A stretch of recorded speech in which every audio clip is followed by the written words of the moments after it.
Hello and welcome to Tales from the Temple Tankard. I am Jim, aka Argent Wind, and we are here for today's episode of Avress, the Shattered World. A bit of a, uh, we're calling this one the aftermath of based on what happened last time when you were here. Um, so, what did happen last time is the party was in Port Horace, determining, essentially having get there to find more information to do a little research on places that Wraith may have been based on Amethyst's vision, finding information about the Feywild and things that are there, finding out more information, and picking up some new gear and selling some things off there as they kind of are reshuffling things. Also getting to know a little bit more their new party member Torben, as he was there. They did get notified that the Temple of Light, specifically the Vault of Light, needed some assistance because an item had gone missing. They went to check in there, meeting Father Brafton and seeing the inside of the vault for the first time. And the party went after the person that took an item from the vault there, an acolyte named Lander, who works there. He was involved with an incident at the Falcon Wing Academy next door to the vault there, where they met Antius, the headmaster of the school there, and told him of an incident involving Lander and a couple of other students.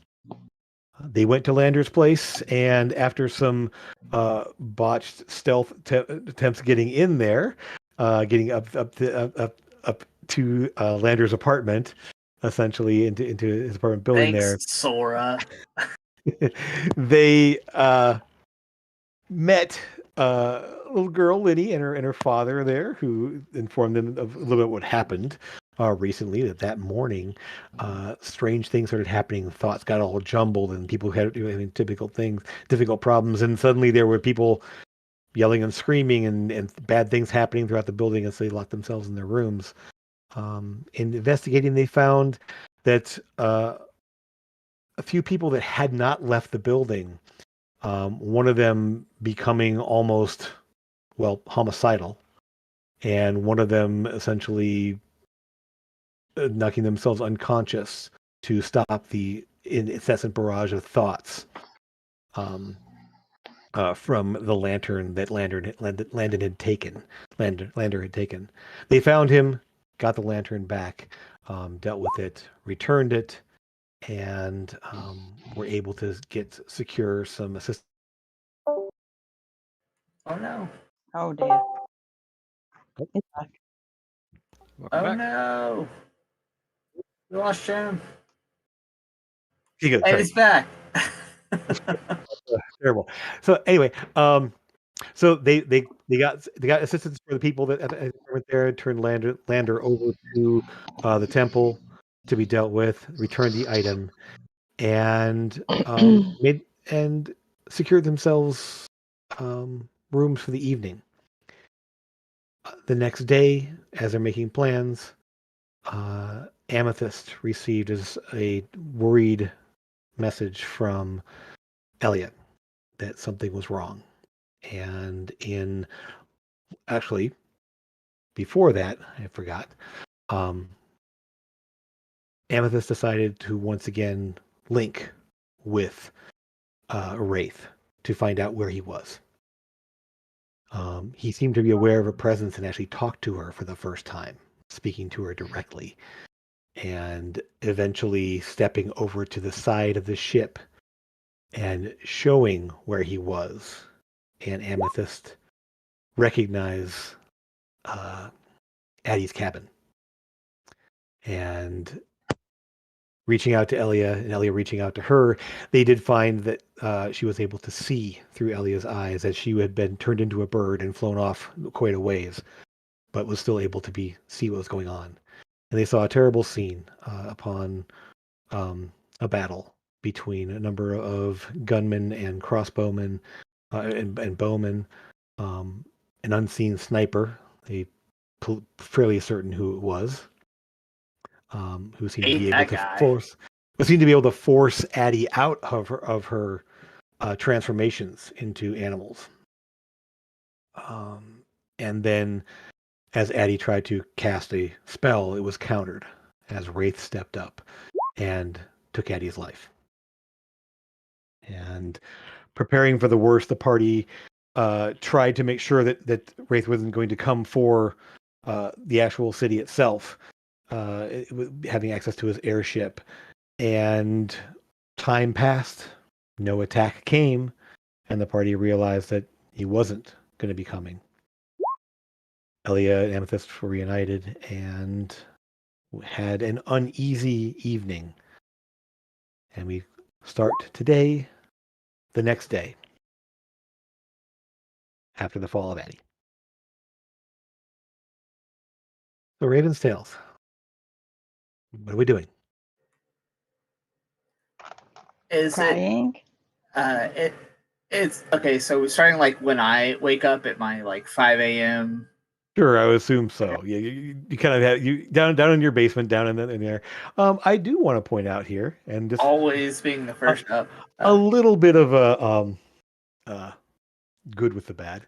I'm going to bring you over to Yay, our new house. the house. And so we have Ooh, here, the pretty updated. yes, the Tails house, you want to call it that, or whatever we want to say here, being our first floor here. Our rooms are all labeled and everything. We have our second story with everyone there. I love the labels. The labels make it so much easier. Well, My and purple bed, though. yes, Right? absolutely. The guest room currently being occupied by Doldris, Zora's sister. So this one here is currently occupied as well. The guest room here is being used by Brevalor still. And on the first floor, we now have the first room here occupied by Iris, as she is the housemaid, essentially, and caretaker to make sure everything is working properly. The teleportation circle fully online, and stairs down to down to the basement and up to the second floor. Yes, and the rug that taken from the basement Is village that our water rug? prominently displayed in the entryway of in the foyer of the house. We rescued the rug from the burning down Yes. of the entire building. Yes, Rescued. absolutely. I like that word better. Rescued. Well, Definitely did that. it was in the basement. The basement wasn't on fire. The building up above was, and you put it out fairly quickly with some ice spells. So it wasn't really in danger of being burnt up imminently, but you did manage to recover it and keep it for yourselves. The basement's unchanged at this point there. I will update the basement at some point here, but there's not a lot. There's things that are going on down there that we're still going to work through and Lots of stuff. and update as we move along. So, but the house is intact, and it was fun putting this together. So, with the house here, and everyone here, effectively the next day, there's a lot happening around the city. People are pretty much going about their lives here, but there is a sense of sort of gloom as news of Addie's death has been spreading around that evening and this morning. So, Eldon, what are you up to being first up as always? Okay, so the very first thing that happens is Eldon will get up, he'll get dressed in his whole get up that he does every morning. I'll wash my face from last night. I was up very late. I'm only on a couple of hours of sleep. I do want to go to Amethyst's room first, momentarily. I might kill you. I would say, Eldon, Actually, even with yes. your terrible insight and This is low true. wisdom, you would know. You would have seen the state. I would have got like upstairs, like to the second floor, and be like, okay, maybe I'll come back in an hour, or maybe 2. I'll come back in 2. I'll come back in 7. Okay, yes. Okay, yes. So I will actually go to Sebastian's room first. Sure. After. So knock, knock, knock. Yeah, I mean, he's not. I mean, if it's at 5 a.m, he's not fully awake or anything else but he's not upset or anything that you're there. I would assume he was probably up fairly late working on stuff as well, since you were back.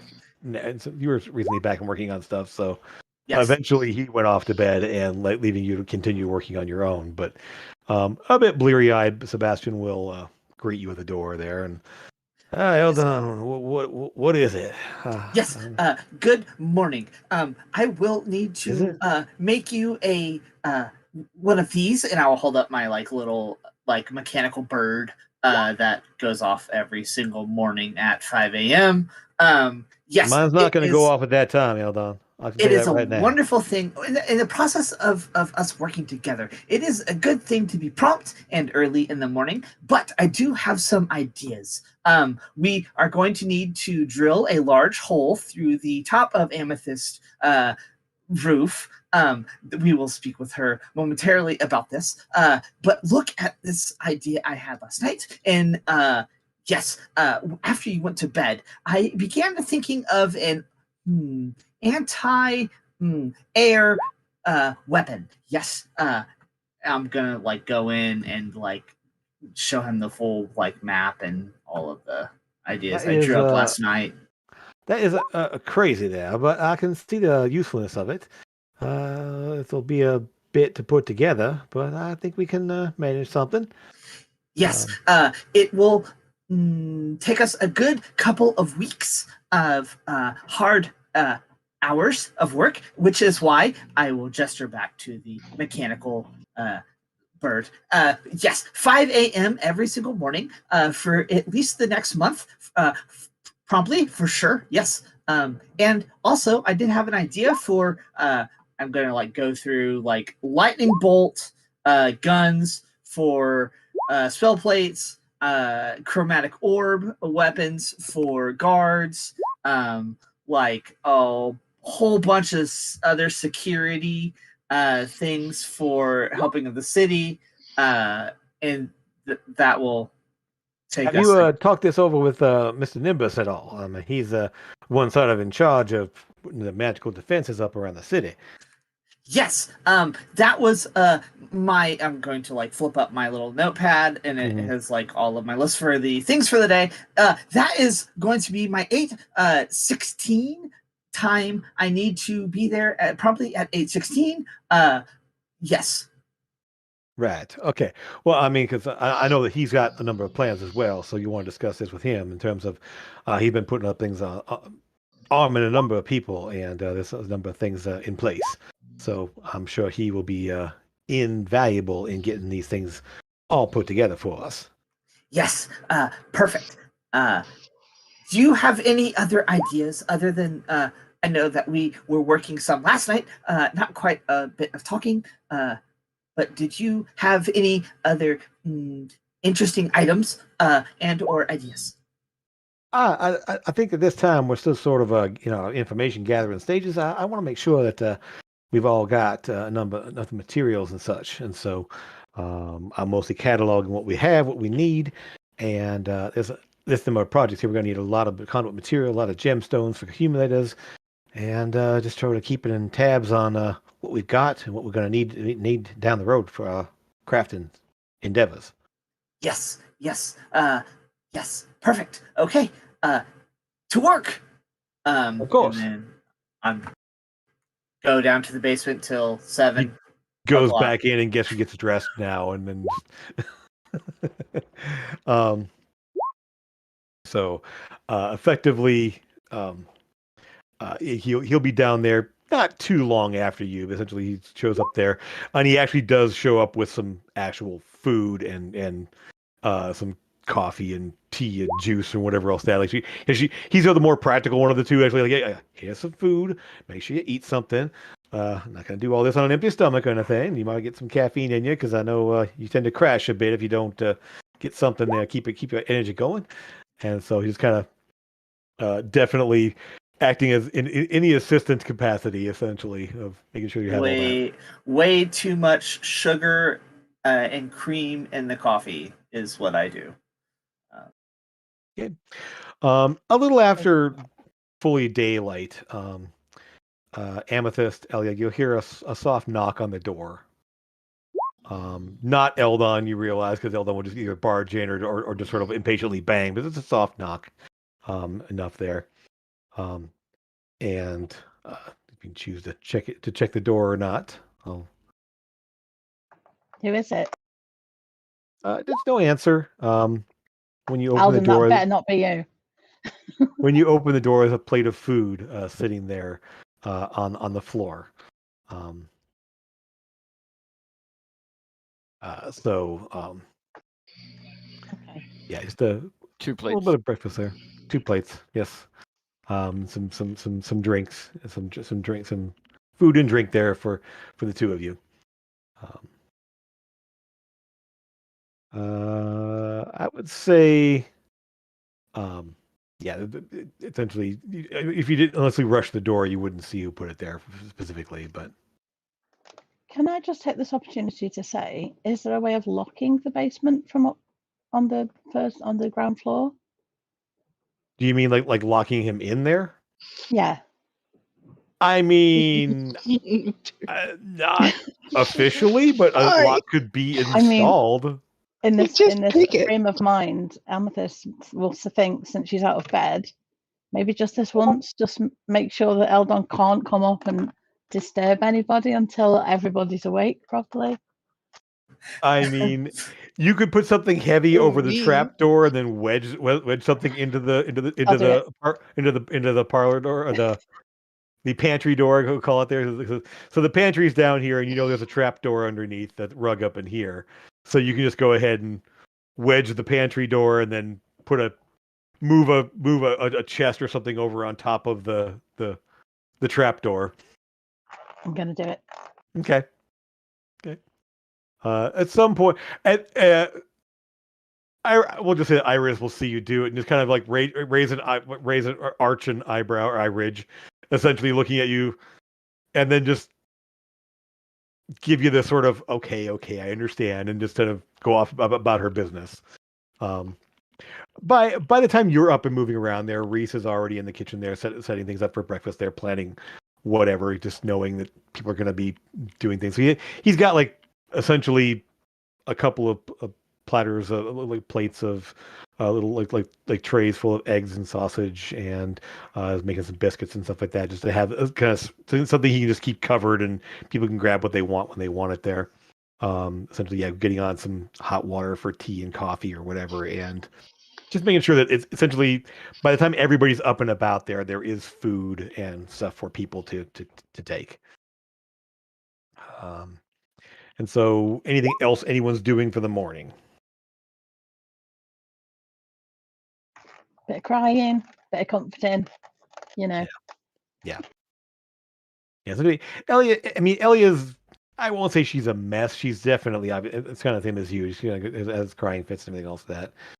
She kind of goes through little stages of like rage and wanting to break things, but kind of hold herself back from damaging anything really around there. Just sort of that ups and downs, of course, throughout the day. Mhm. I'm gonna be feeling it all too. Yeah, exactly. So hopefully you kind of cycle opposite of each other and you can keep each other calm somewhat there. Okay. Sora, Lucas, anything else you plan to do for the morning or at least throughout the earlier part of the day? Sora will probably be in a room real quiet for a while, and then we'll sneak downstairs to the basement to practice more training. Okay. With a little bit more vigor this time. Okay. As you typically, since the training area is right below the trap door there, you get to the trap door area and you see a big chest is sitting on top of the trap door. Don't free the gnome, Sora. Are you there? No, probably not. but essentially, I mean, I assume Sora's going to be up a little bit later on, so it's going to be more along the lines of like, there's a big chest sitting on top of the door. You're like, I'm like, I'll probably take the longer way down. Then I'll go down the stairs and into the other room instead of taking the trap door. You go to the kitchen. You grab something. Grab something to eat there. You see that the door there is wedged. It's like wedge in the door so that it won't open. Like just think like a door wedge, and you just kind of like shoved into the gap there so it actually won't open. Mm. Then I'll guess I will just go outside and train. Okay. Mhm. So you step outside. There's a nice grassy area kind of outside here. There's actually a little well over here too. I saw on the map I need to put the well over there. But anyway, I'll have to remind myself to ask somebody about what the gravy's up with that. so you go outside and start doing your motions and start your exercises and stretches and everything else like that, kind of going through your typical kind of basic workout without using a dummy. So it's just kind of the hammer swings and the shields and the stretches and everything else that kind of all the maneuvers and you kind of go through. And at least for the morning anyway, you're able to get it. I mean, able to kind of work out some kinks and feel pretty good after a little bit. Lucas, how about you? Is there anything you want to do for the morning? He's going to do a sending to Professor Martinet and ask her if there's any update on Selvian. Okay. She'll say that he's definitely willing to talk. Any information, and just to remind me really fast, you were looking just to arrange a meeting with him, or just or see if he's available for questions or whatever. What was the plan on that one exactly? Either really, whatever's best. Okay. I mean, I wouldn't mind going to Anol Karun and getting tuned to the circle there, if that's possible. Sure. At the very least, she would say that he's willing to meet and talk about some information, see what's going on. She doesn't mention anything about the book specifically. I don't know if you told her specifically you had the book itself, or no, we didn't tell her. Yeah, didn't think so. So essentially, yeah. So the fact that she would just let him know that there was a member of the Bards of Anil Karun that was up in Port Oris and looking to discuss some things regarding events of the past or whatever. Her response is fairly confident that he'd be willing to do so. Just needs to arrange some times here, so it might be maybe a day or two before he can make the trip, essentially the jump to Port Oris. But he's at some point able to do so once he takes care of a few things around the city there, guild business and such. So yeah, she says that he's willing to come in a couple of days, and he'll message again when he's available. But it should only be a couple of days from now. Other than that, she will. You didn't. So yeah, she doesn't know what happened exactly yet. So she just wishes you the best and keep them apprised of the situation. Yep.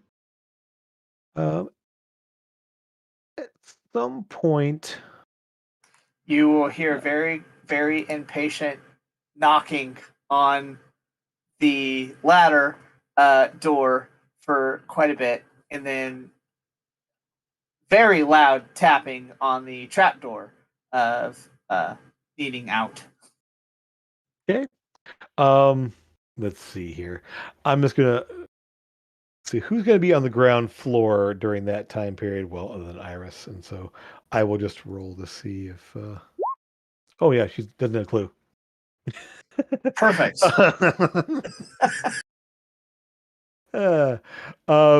Torben, where are you at throughout the morning here? Are you kind of finding yourself? Yeah, I would definitely be probably having my breakfast, not knowing full well about portions, with a massive plate up in the library. Okay. And I realized something here. We need to give you a room. Because you gave to Sebastian. So, I mean, temporarily at least, because we are talking about some basement rooms coming up here. Let me see here. Let's switch you guys back to first floor. Temporarily, you kind of use the kind of the ground floor guest room. It's small. You're not bothered so much by small for the most part there, but it's at least something to use until something better is set up for you. So you basically have this room right here across from the dining room set aside for your use for the moment. There are other rooms that can be set up as well. So there's the lounge is not really being used currently up here, so there's also that room there. It could be move a bed into and so. So anyway, So yeah, having your breakfast and such there, trying to like figure out how much is too much, and I would say you probably have a pretty good appetite because you got a pretty high metabolism, I would say, based on your background, species speaking. So you kind of like go through like is this too much? Nope, that's I can still eat more. And so you probably eat a little bit too much, but burn it off pretty fast there. Yeah. I would say you being on the ground floor too. Give me a perception check just Sure. to see if.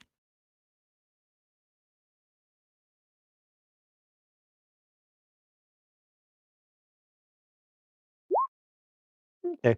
You would at least hear the thumping from somewhere or other. When you go to investigate, it gets a little louder as you get to the front there, and you think it's at the front door, and you check at the front door, and no one's knocking. Who is that? And then realize it's coming from back over this direction.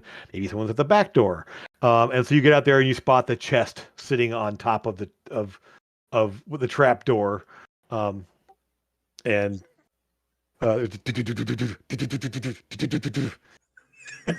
I would go up to it if no one stopped me. Yeah. Hello? Is anyone up there have the availability to? There is something currently blocking the door, and I cannot get through the door. It is not moving at the current moment. Yes. I need assistance. If you could Yes. move what is ever on top of the door, that would be most wonderful. Yes. I would, but I get the feeling that someone may have put it here on purpose. There is something blocking the door. Yes. Mr. Torben, could you please remove the object? No, and then I walk away.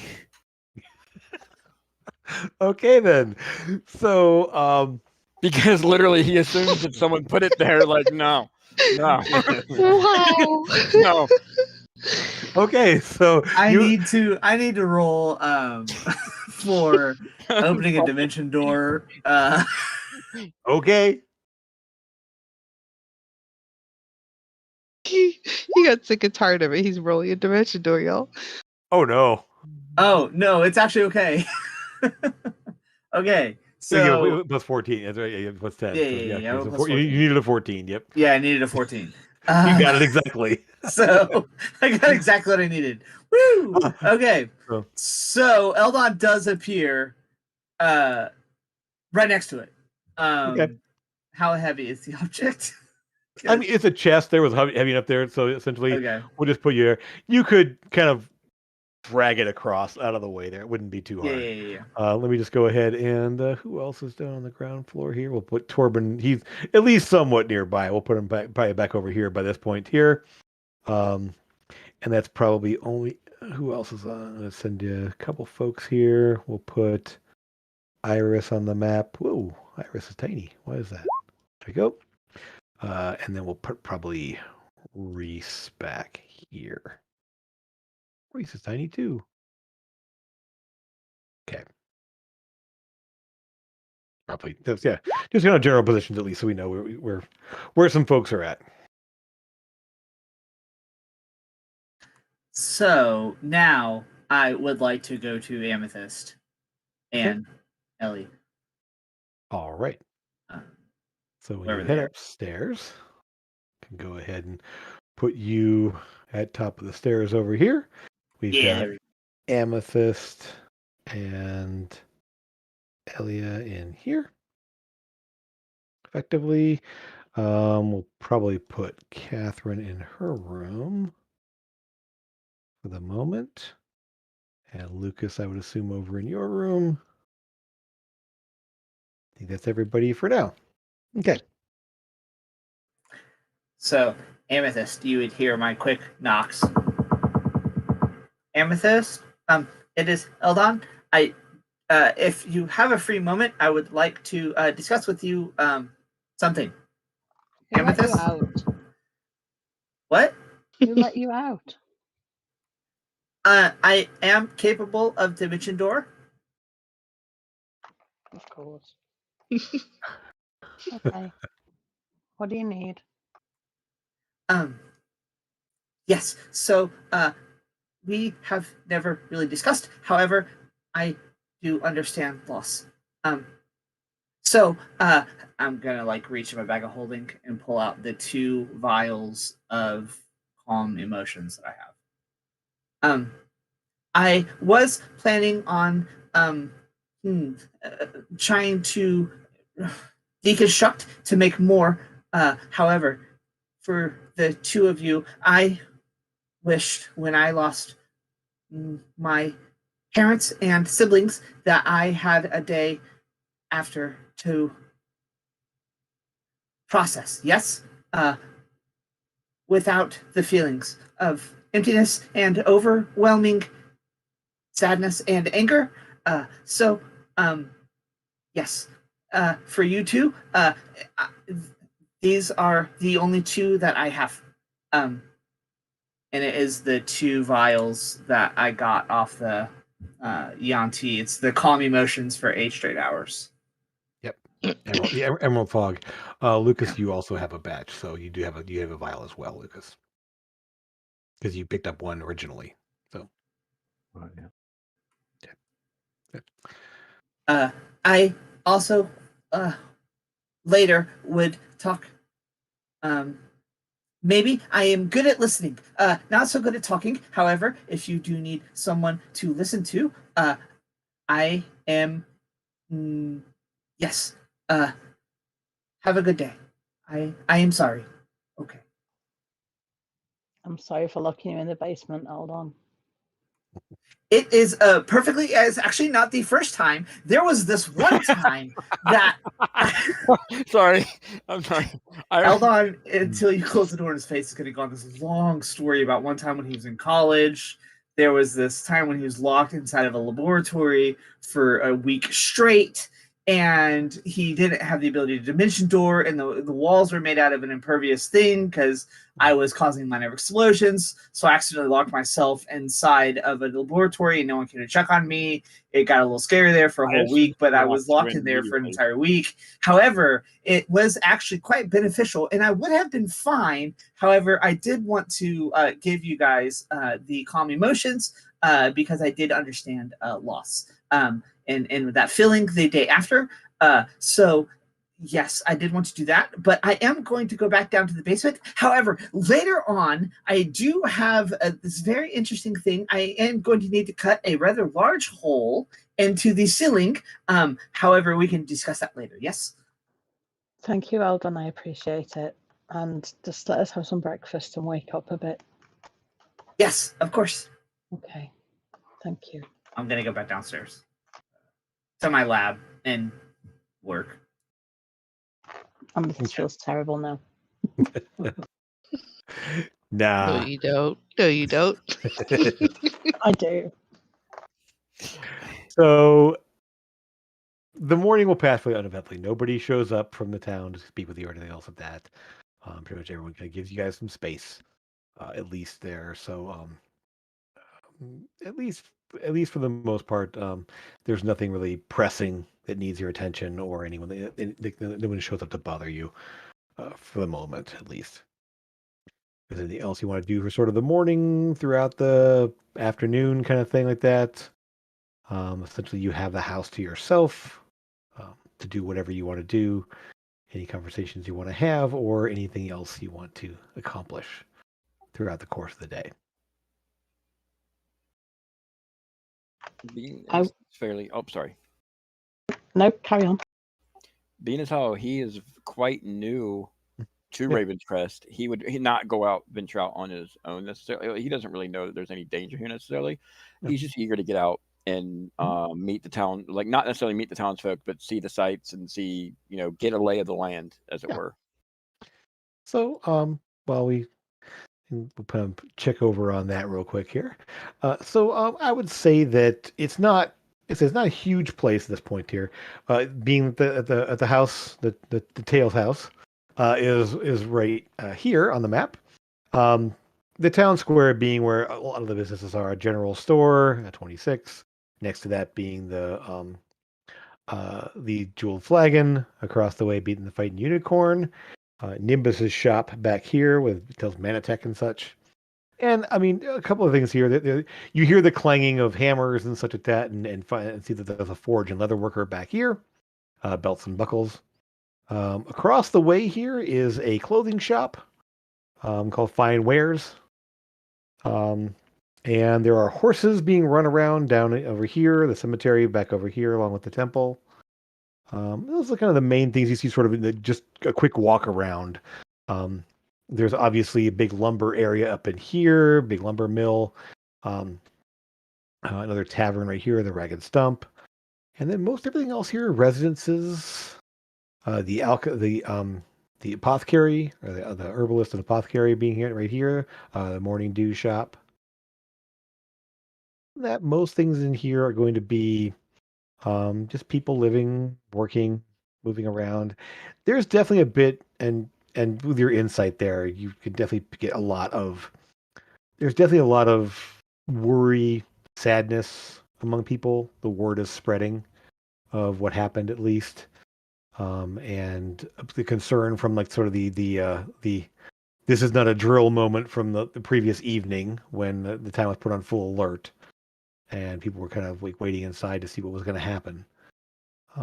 So there's definitely that sort of mix of sadness and worry, but there's still just people moving around the streets, walking from place to place. Right. He pays specifically a lot of attention to like not necessarily alleys, but like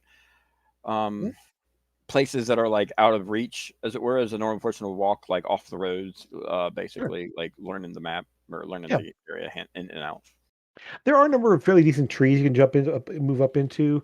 There really aren't a lot of alleys. The closest thing to an alley would be kind of like on either side of the town hall here. There's kind of a narrow walkway in between that goes around to the streets around the back there. But it's still, I mean, it's not like it's a narrow space there. It's not large to put a wagon through, but a person can walk through there comfortably. And it's not like a huge stretch of space there. So there really aren't too many alleyways, as this is still sort of a growing town. You've been hearing people calling it a city, but it's not much larger than most towns you would have seen around in various places throughout travels and such. Very, very smaller, very much smaller than Port Oris. This is the size of like one like couple city blocks in Port Oris. And so, yeah, if you want to look, if any shops you want to look in specifically, let me know. But other than that, just kind of walking around the town, people, you'll get some, I wouldn't say odd looks. You'll definitely get some people kind of looking your direction, going, somebody new, kind of thing. But no one's really like showing any sort of like signs of you being afraid of you or worried about you. Where Nils' shop is, he would definitely want to visit. Well, I mean Nimbus. Nimbus, sorry. Yeah, Nimbus is up here. So number 19. That's the that would be. Let me pull up that real fast here. Yeah, because Nils is important. Yeah, I'm not. Yeah, no worries. Nimbus's creations. So essentially, when think of it is a much more crowded, scaled down version of Nils' shop. Right. Nils has fairly organized shelves and that, and while everything's organized here, it's all just like condensed. It is a very small shop front there, with just things like floor to ceiling, all kinds of like things like up high shelves full of. It's almost all Manatech type knickknacks. That's exactly what he's looking. He's looking specifically for toys. Okay, not a lot in the way of toys, but there'll be a couple of things. Mostly little like light toys or little things that'll roll around by themselves. Some little minor clockwork things, but sort of like little wind up and kind of walk along, kind of little, like a little animal of some kind, a little horse or a little bear, a little clockwork thing that's kind of about a couple inches tall. You just wind up and it'll walk along, kind of thing. Right. Or little balls will kind of roll around by themselves and light up a little bit.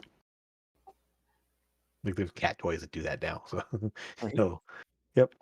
How much for one of the animals that wind or that move on their?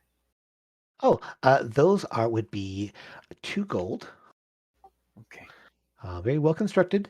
Not really magical in any way. They're just sort of clockwork creations there, but they are highly very good craftsmanship for the most part. There, I have some people that I've worked with and tinkered a little bit myself with some of these. So feel free. Will you pick out 3 for me, please?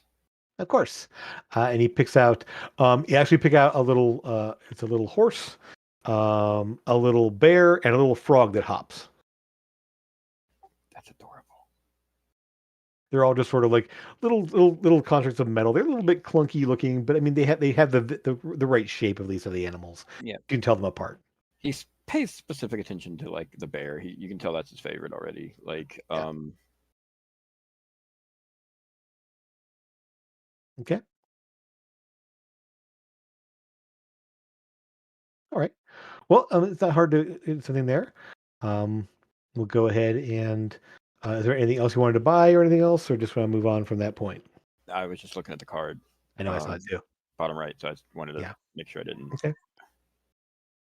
Okay. But Well, yeah, I would just go back home. okay. All right. At promptly at 8:14, you would see Eldon making his way over to Nimbus. Okay. So if you were walking back home, you would see me walking there. Okay, it's okay. Gotcha. All right. Okay, yeah. False alarm. All right. What did I do? I bought a Yeah. toy. Like, it can't be more innocent than that. Like, Okay.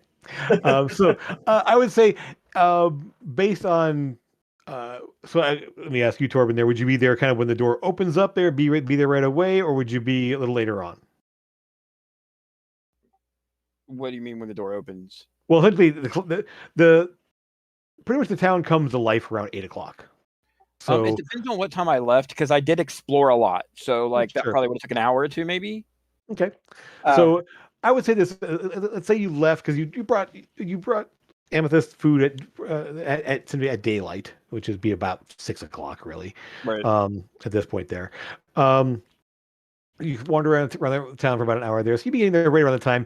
You basically see the town sort of come to life, and you will hear at 8:00 exactly. There is a loud clang, clang from the direction over here, as a massive clang happens. It's known as first strike, is the 8:00 hour. At that point, people do start leaving their houses, and shops start opening up, and it's very much like watching the town come to life. And so we'll just say that you were wandering around there and seeing Nimbus open his doors, kind of wandered in. You got your things there, and as you're getting ready to finish your purchase and leave there, Eldon, that's about when you would walk in.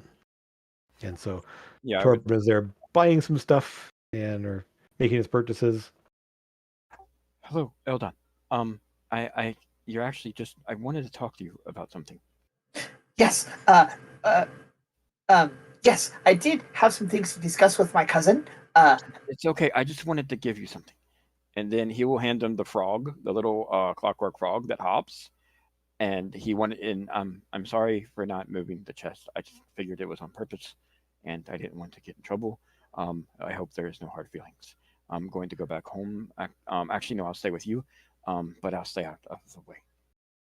Oh, I'll look down at the little frog. Oh, yes. It is quite all right. You know, I have a bear, and then I'll hold it up and show him what it does. Very fun little things. Yes. It is quite all right. Common jokes are played on close friends and families. That is a normal thing. Yes. So quite all right. I will obviously get you back later. Yes. Oh, okay. Perfect. Okay. And yes. Hello, cousin. Good morning. Good to see you there. What brings you out this fine morning? Well, not so fine as the case may be, but at least the weather is nice. Quite a worrisome. Yes. Indeed, yes. Do have some of the feelings,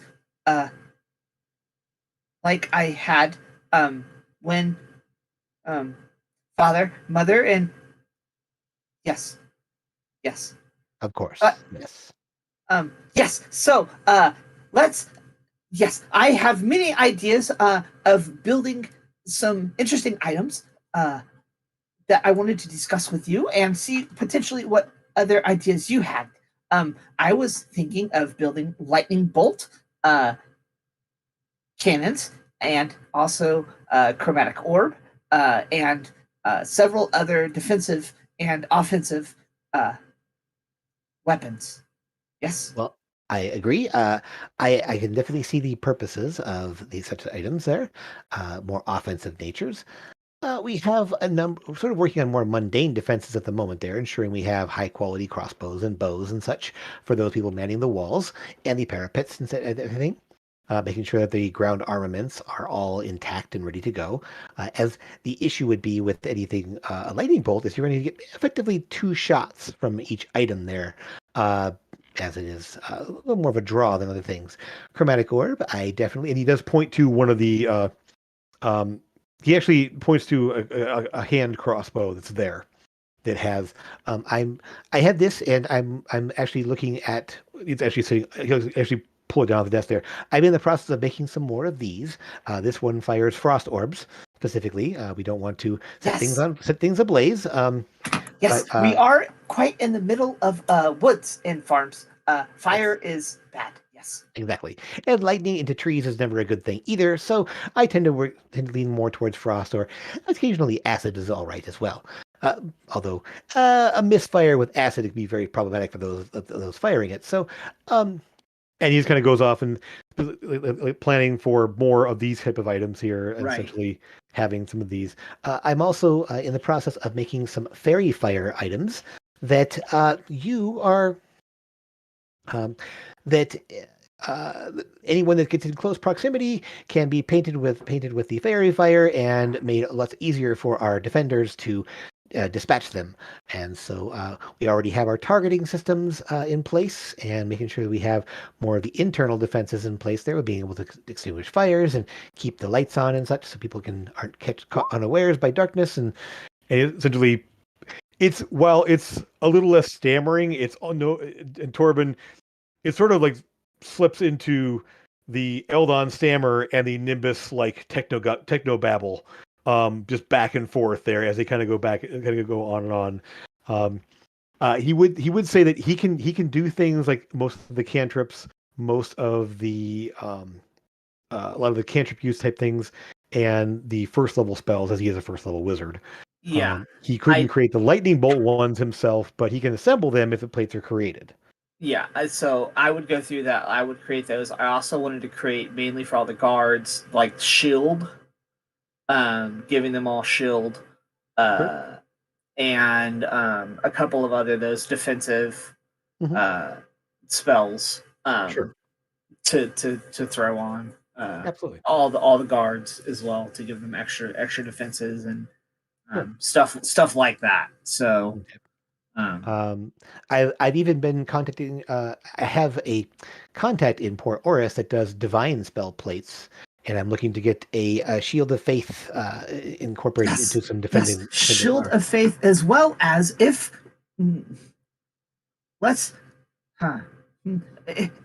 if Wraith does come, he does have some demons with him.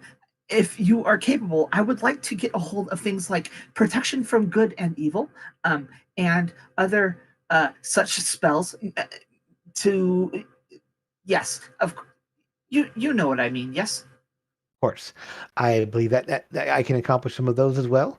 I am in the process of obtaining more variety in my spellbook arsenal, at least for the basic spells, and making sure that I have something in place for those kinds of things. Again, it's a little bit difficult because you cannot maintain multiple spells with the Manatech items there. They can only do so much of continuous effects. But it's a matter of doling out those that need it most for various activities and specific endeavors. Yes, of course. Also, cousin, I mainly do, as you know, I followed father's ways of mostly defensive, not defensive. We were just talking of offensive spells. So I do have quite a large variety of destructive spells that I would freely trade with you, of course. Excellent. Yes. It's good to know. I would happily peruse any sort of spell books you have, or any sort of materials you have that would help me add more capabilities to our defenses as well. I give him the Black Dragon's spellbook. Okay, Take that out excellent. of mine. Yep. So I'll Very give him good. that book. Oh well.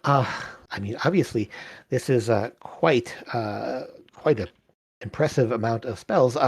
Yes, I did find this one. There is another couple of that we have found. However, this one in particular, some of the spells I feel like could be quite useful to the town. Yes, and the higher end ones, I know that myself and Mr. Lucas will want to look at later. However, the lower level ones could be quite useful. So, yes, this would be wonderful. I also have, and I will give him. I mean, does he really need like my Manatech stuff?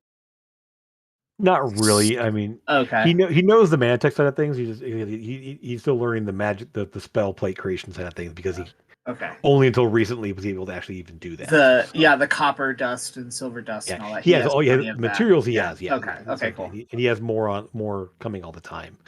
Essentially, so remember he does have the sending room, which will actually receive items via the minor teleportation circle, so he can have things transported to him upon making any kind of orders. So the sending room actually has as the sending and receiving of goods and such. So perfect. So he's able to do that.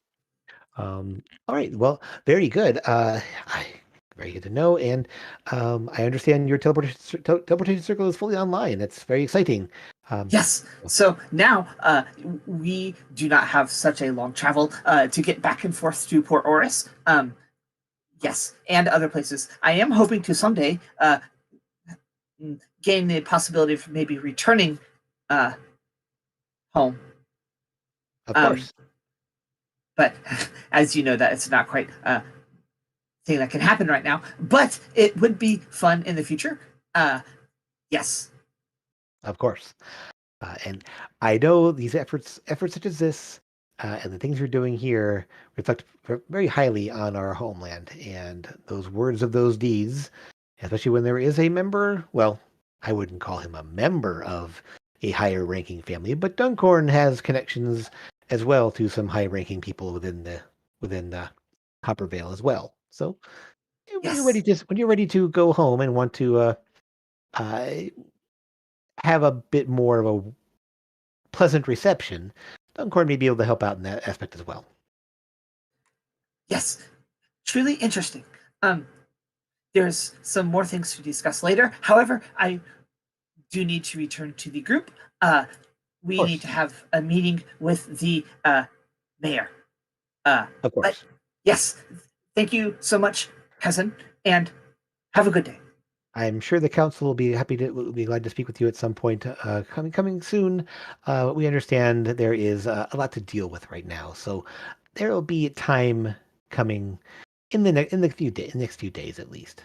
So stay safe, and as always, good luck with your inventions. Yes. And I will be by later to assist with the crafting of some of the spell plates of the higher level spells. But yes, goodbye. Excellent. Goodbye, cousin. And you're able to head on back to the house. Okay. We'll call it probably around 9 o'clock in the morning now as you guys kind of get back there after discussing things. And is there anything you're doing on the way back to the house, Torben and Eldon? No, Nope, just headed back to the house. Yeah. Okay. On the way back, I would. On the way back. Okay. On the way back, I would like to use my mage hand to attempt to trip Torben. And hopefully have him fall on his face. Okay. I guess give me let's see. I mean, effectively, give me a spell attack roll. Okay. Essentially, just to put there and see if you manage to.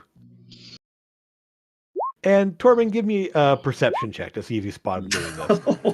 That's a 5. 15. and that's a 19. Yeah.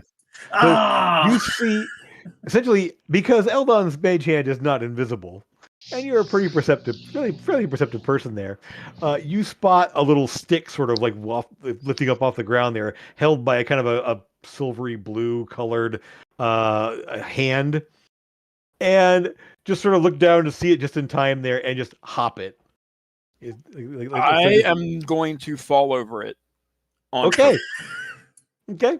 And look, and then as I get up and wipe the dirt with prestidigitation on myself, actually no, just wipe it down, like with my hand. Aha!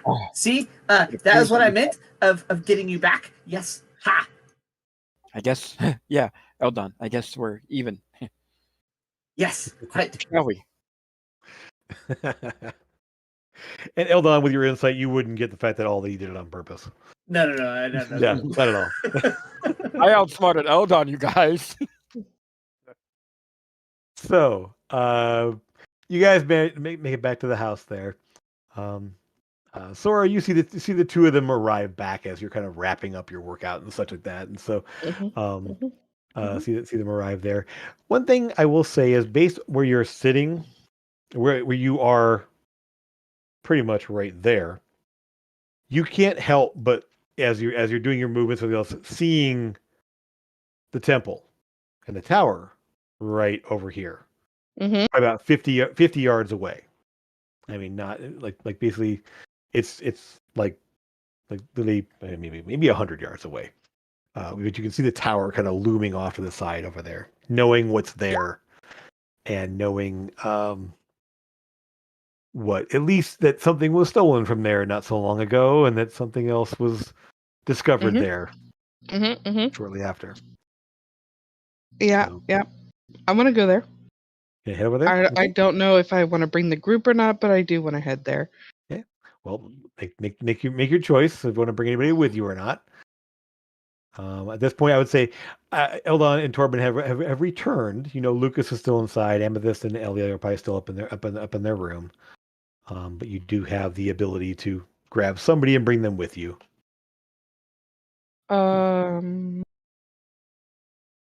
I'll probably motion to the guys if they're making their way toward the house as I'm leaving. Okay. Whether they come or not, I'll make it up to them. Yeah. Eventually, I mean, like I said, they're kind of coming from the opposite direction there, but they're not being quiet. At least Eldon is not, and so you can kind of hear him coming and just sort of like flag him down. Yes. Okay. Yeah, I will go. I will say. Yes. Good morning, Miss Sora. Good morning, Eldon. Can I ask you a question while we're heading toward the temple there? So you just kind of like motion them along with you. Yep, kind of like, yep. So, who did you royally piss off that you had to have barricaded into the basement? I actually have no clue. I did think that it was quite a funny joke. I do plan on getting everyone in the house back for that, though, because that is what we do as friends and family. Yes. Yeah, most definitely. And I didn't move it. I could have. I was gonna go down there to train. I didn't move it. Yes, so you were on the list as well. Yep. Anyway, I apologize to Eldon for it. Yeah, Amethyst did. Oh, you talked to Amethyst. Oh, yeah, she did admit it. okay, Yes. Well, so did Amethyst. Yes. I was going to say Torben did too, but that didn't stop him. Fair warning. I didn't move it, so even if she did apologize, I do tend to be on lists. Yeah. Right. So I already did get Mr. Torben back, who did refuse to move it as well. So yes, I will, of course, play the small prank because it is what friends do. Yes. Yeah. So I'm gonna head over to this temple area and see if there's a way that we can move that skull. I know that there's a person there protecting it, but can we bring it with it? Because I don't want it here in the city anymore. Interesting thing, Miss Sora. I do agree that it should be more well protected, which is why I did want to have a quick meeting discussing that and several other things with the oh no. Just frozen for a bit. Bernie. Okay. I'll be back. With the mayor and the council, yes. However, I don't know if we will be able to. We may speak with the spirit, but I do not believe we should. I don't. Let's discuss it with it. Yes. Yeah. But like having backup would be helpful. I really don't feel comfortable with it being here. And if the spirit's okay with it coming with the skull to protect it, by all means it can do that. I'm not gonna stop it. But like I don't want to hear. I don't feel safe with it here. And with that person who we know is running around, it's already got one half of it. So not being able to find this one is better. Where would you think of putting it? See, I'm not the brains. I'm the bronze. Also, let's maybe discuss that not out in public. Yes. Well, I figure by this time we're in the church. That is still public. In Eldos. Yeah. As you arrive at the church there, the doors are closed, obviously, as they usually are. But you're able to knock and go in if you wish, or you can discuss this outside. You will see at some point, if you are, as you do approach there will be kind of off to the, essentially off to the side, you will see young man kind of poke his head out, then kind of look over in your direction there, and you recognize Strava's son. Who's sort of there's a lot of the caretaking and ground maintenance or anything else there, so they kind of looks out in your direction at least. There doesn't say or do anything. You actually never heard him speak, so there is that. But you catch he does kind of look off in your direction there, and doesn't make any motion or do anything else. Just kind of sees that you're there, and nods. And goes back to work there, pulling weeds and just doing maintenance around the wall on that side. Want to head in, or do you want to? Yeah. I don't have any. Yeah. We're gonna head on in there. Is Torben following us? Yeah. Assuming if he was with you, he was following us. Okay. So, before we get in here, Mr. Torben, we are about to discuss things with a spirit. It was rather abrasive the last time that we talked with it, as I did suffer quite a bit of necrotic damage. So it is not out to kill us. It is out to protect an item. And in a town? Yes. You all just have ghosts in your town. Yeah.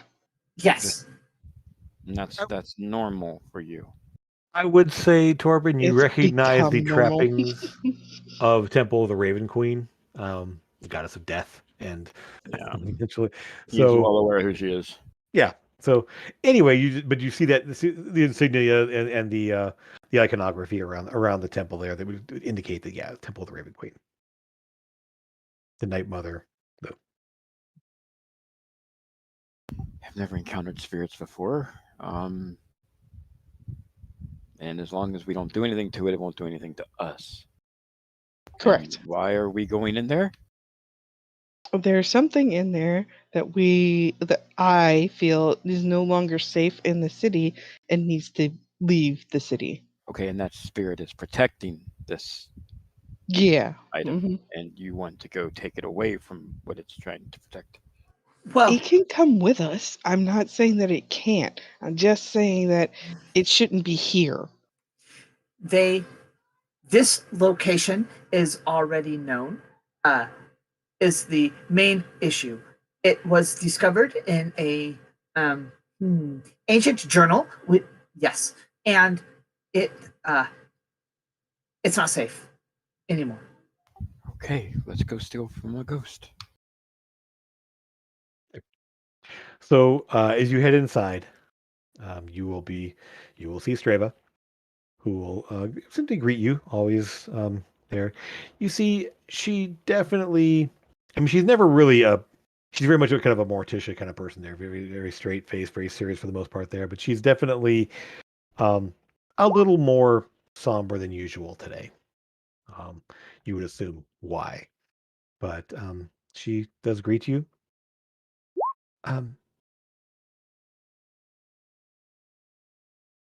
it is good to see you. I'm sorry for the circumstances of people being here, but what can we do for you today? Um, that skull that we have in the place. Yes. I'm And she not kind of looks feeling. over at the square, the tower end of the chapel. Yeah. I don't want. I don't feel that it's safe here. Not that you guys can't protect it, but the thing that is coming after us, I feel like it is getting more and more powerful. And trustfully, if we could figure out where it was, anybody who got a hold of that book could figure out where it was. So if we could move it, I would like to move it. Well, I would say, um, Toad is not here unprotected, as you realize. But we kind of Second, want to talk to it if we could. um, I'll see what I can arrange. Second, um, taking it from a place that is protected and carrying it with you somewhere, that would be more protected.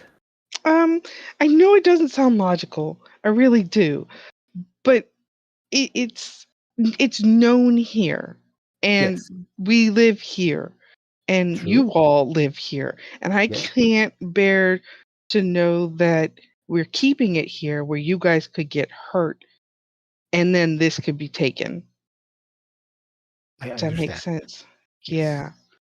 Now, Yeah. I would say this: if you took it away, and it was not known that it was taken away, they would still come here, would they not? Yes, but then I don't have to try and defend this place from If they come keeping here it. to take it, then we are all in danger of them coming to find it. I mean, we're in that predicament That's- anyways. Well, I'm saying is, if it's here, it is protected. We know it is here. We know what can be done. We can ensure up our protections. But if you take it somewhere else, then not only is it no longer protected, it is also we are not protected. I mean, it doesn't taking it away doesn't give us more protection. I'll I slowly raise my hand up as this conversation is going on. By the way, I mean, Mhm. I I understand. Moving this to some place that may be more secure or is not known will make the skull harder to find. Maybe. I just worry that taking it from some place where it is hidden and protected may make it more exposed and easier to find. Not if we put it in a bag of holding. Torben, what you need, buddy? Sora, I may make a suggestion here. Um, Certainly you are very brave. That is without question. That being said, do you know who the Raven Queen is? Truly, I know that she is a deity of death, but she is that not a deity. She is the deity of eh, death. I can almost promise you and assure you that there is no place on this earth safer than an actual temple of the Raven Queen. I don't even think Wayland would dare. And in the city that we live in, we could protect it even better. Well, you see, Mr. Torben, one thing that we may have mixed is that already a very valuable and important artifact was stolen from this temple. Is some of the problem. True. It is something was taken. I essentially we have What was been lulled. stolen? A very valuable relic, non magical, but very useful in its application. It is a diamond that is used for resurrection rituals and such. It was stolen. Ah, the one It we're okay, very well. yes. The one we're after. I know which one you speak. I wasn't aware that that black diamond was the The raven. Raven's Eye is what it's called.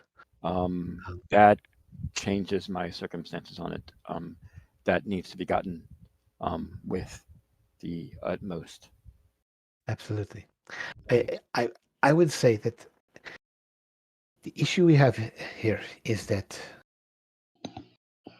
taking it exposes it, makes it easier in some ways to be moving it to someplace new means that it is no longer known. Taking things in transit is easier than when they are in a secure location. We did not know of this. I did not know of this until you brought it to my attention. It has been hidden here for so long. Now that we know it is here, we can ensure more protections are put in place, more things are set up so that it is not so easy to find or so easy to take. My name is, as you heard, my name is Torvin. And what is your name? I've never been here before. I am Strava Dremark. I am the High Priestess of the Temple of Raven Queen here in Ravenscrest. Okay. You'll see him. He's usually a little bit. He's never the most jovial person, besides when he's like messing around. But you can tell that he knows like he doesn't want Sora to do this. He doesn't want Eldon to do this. He doesn't want anyone to take this away because he knows the actual danger of. Okay. Anyway, sorry. I would say this. Making the spirit more active, speaking with the spirit of the person there. I understand the name of the spirit, who this is, protecting the skull. But perhaps we could commune with the spirit there to do more, to enhance our protections, to make it more aware of an imminent danger. And if we can find some other people to come here, maybe to find others who are willing to protect this place. I mean, I know the defenses around the town, around the city, are growing daily, and they're making us more and more secure. And knowing what they're after helps us to ensure that it is not taken. I, I, mm, I would say this. I think that if we can ensure if there is a way to ensure that it cannot be cried upon, bags of holding are very useful, but they're not infallible. What And about? there are dangers in their usage that could I've be. done a lot of research on spell plates and whatnot. I have a few in the gear that I have. You all have something here called a wrist pocket. What if you did something minute, something small, say a button or something, a minute trinket that could be kept on someone at any given time, um, assuming the spell plate could fit on it, and then you could wrist pocket the thing, and it would still technically be on the premises, but just in a dimension, and it would be with you, and you could get it whenever you want, but nobody would be able to see it. Here's the other thing. I have a birdie chirping in my head here. If there's a way of protecting people's minds from being controlled or charmed, would be a good way to defend a place. If we're going to add more people, and how many of us know that this is here? Not many. As far as I know, it is us and the council. Actually, did you? If I was going to think about it, did you inform the council that the skull was here? Nope. I didn't think so. Just you and her. Mm-hmm. Yeah, we And haven't she had- discussed it. yeah. That was a part Then- of the things that Eldon Yeah. wanted to discuss with the council. So the only people that know it's here are Strava and you. And well, us, the group. Okay, yeah. That's the group. Yeah. All right. So, like, if we could keep the number of people that know that it's here to a bare minimum, if we're going to hire more people to come and protect the place, they wouldn't know what they're protecting, and I don't know how long they would stick around to protect it. They would be protecting the temple as far as they know. That's all they would need to be concerned about. I would say this. I will speak with one of my counterparts in Port Oris. There is a temple of the Red Queen in Port Oris. I will see if they can assign some other clerical type people that might be able to come. And as we are a growing city, having more than just myself here manning the temple would be a good thing to do. We have more needs. I would not need to make them aware of what is here specifically, but that the temple is obviously something that needs to be secured. And if we have something else about it, if there's something else that we can do to ensure the protections, we will do so as well. And any other ideas I have from you would be appreciated. But you said it's okay if we commune with the spirit. It's not gonna like bring attention to it at all. We can attempt to. Knowing Okay. it's here now and knowing who they are. I don't know them specifically, but I know you told me their name. And I believe knowing that, and essentially they were here to found this shrine initially, is what it sounds like. There was no record of them doing so, so I assume, based on what you found out, this would be the person that did so. I know the place where the item is placed is the oldest part of the temple. That tower was one of the first parts built. Well over a century ago. Maybe longer.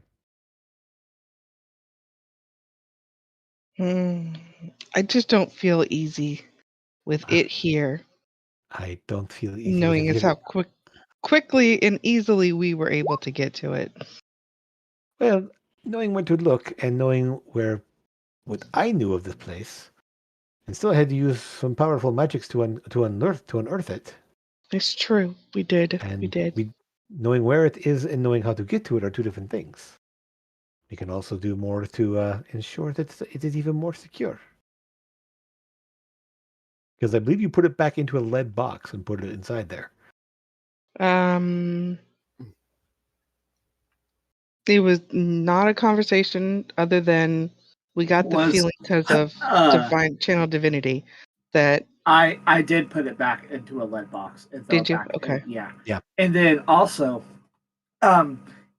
did so one other thing, Princess, did Seb bring by the golem?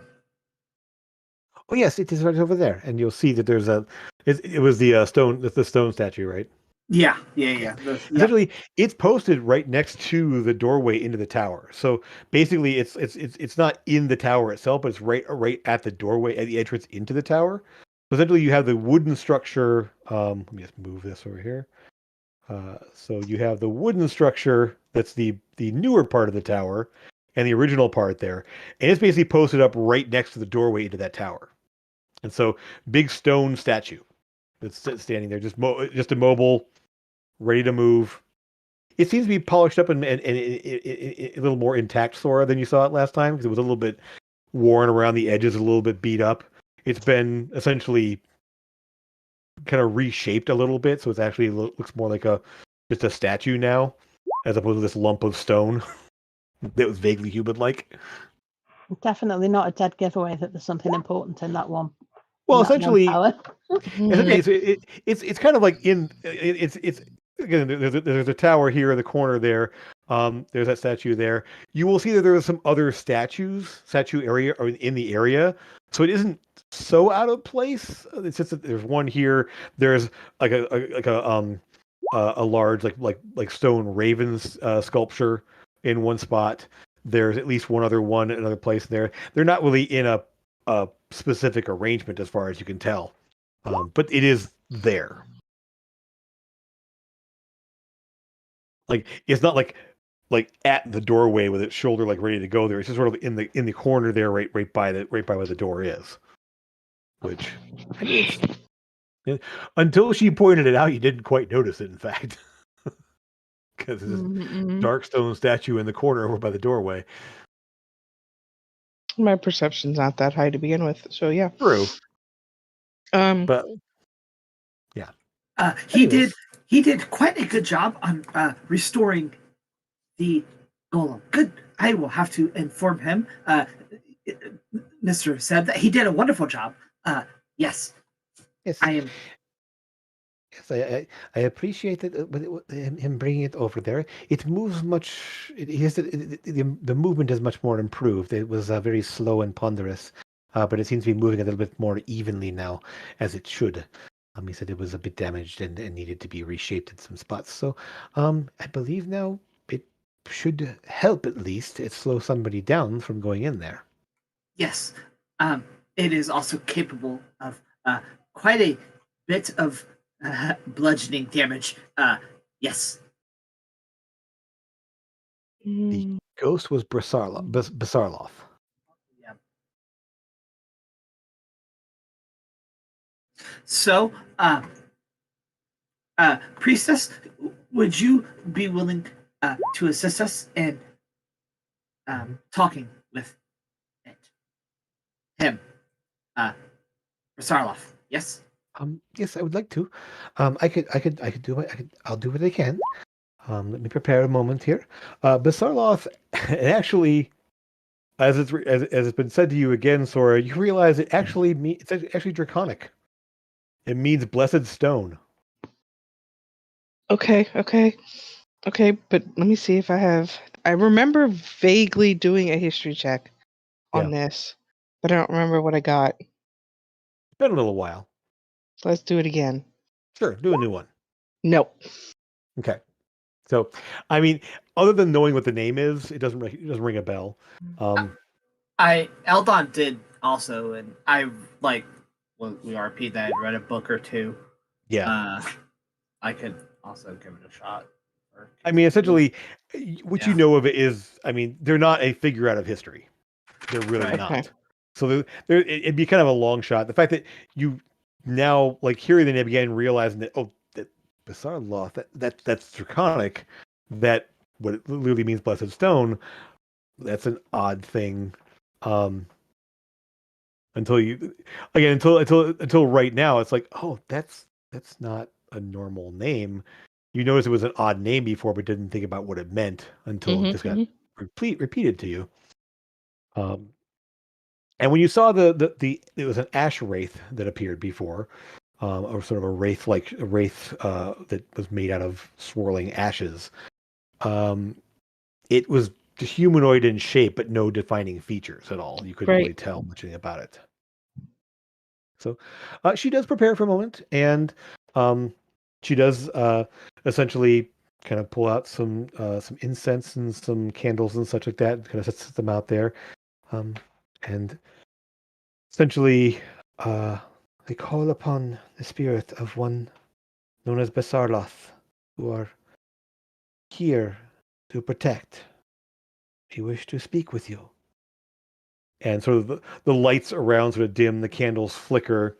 There's sort of a swirl of kind of not quite mist, but almost like a fine grit sand or ash or something. Let me just see how well she does. Not great. I will say this. The spirit sort of does take shape. It doesn't fully form like it did before. Just sort of a vague wavering in the air with two dark eyes, vaguely human shape there. It doesn't quite fully come into shape though. And there's a very, very faint voice that you can hear. Oh, summon.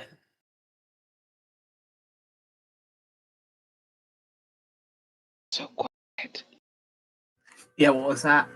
Who summons? In a shadow, a very, very harsh whisper. I'm not sure Amethyst would have been able to hear Sora unless you were linked to her before she left. So I'm not sure. We did. We've been talking. Okay, I didn't see it happen. So okay, That's fine. Okay. All right, You're cool. fine.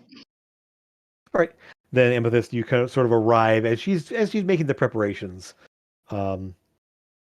You grab Lucas on the way, or just Yeah.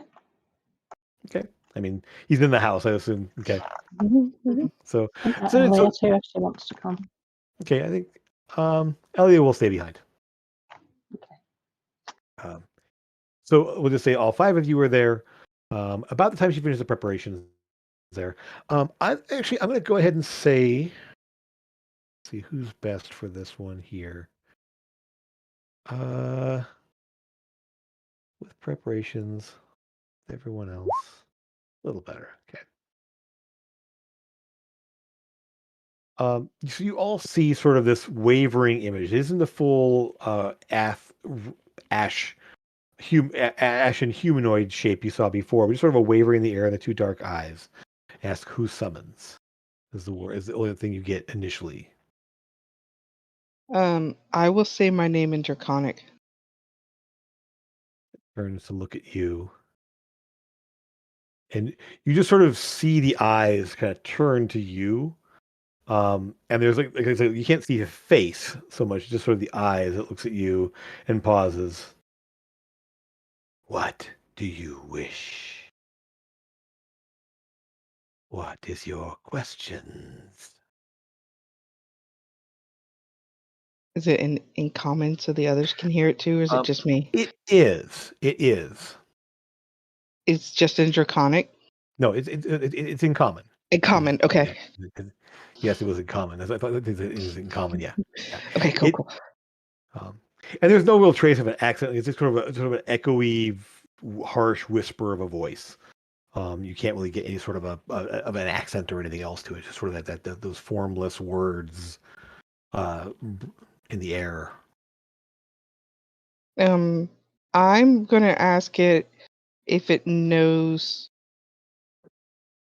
that the beings that are coming after the skull are actually close. I know of nothing that pertains to the material world. Only what I am tasked to do. So, no, it knows nothing of what's happening out there. It knows here. Is there a way for you to how to word this, Jim? Like, I want it to have like a bigger sensory of when to start protecting the skull, not wait until we've dug it up out of the ground like we did and had it in our hands. I don't know how to word that. Anyone want to take a stab at it? As sort of like searching for the words. Anyone want? I don't really understand what it is you're trying to say. Yeah. What are you trying to say? I think I couldn't might, but I remember don't want to interpret that myself. The first time we went in and touched the skull, we picked it up and we were holding it, and then this thing attacked us with, divine sense pinging off the wall. Then it attacked us. It didn't immediately attack us when we got close enough to the brick. Like, sooner to it start attacking us than waiting for us to touch it.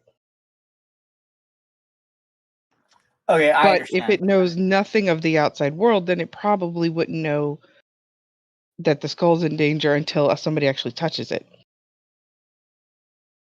I'm confused on how to answer that. It can't So- distinguish a friend from an enemy, though. So if someone just walked into the room, you don't want it just to attack anyone that goes in there. Right. Yeah, that's the trick with that. It doesn't know someone's intentions. All it knows is you touch it, you die. Mm-hmm. If we give it the okay, anyone walking in here has the potential of doing that, then that turns into, because its mind doesn't work that way. I don't think. I don't. How to protect itself better, basically. Then Yeah. I don't know. Like I feel like it shouldn't be here, and I'm being talked out of not having it here because logic is dictating.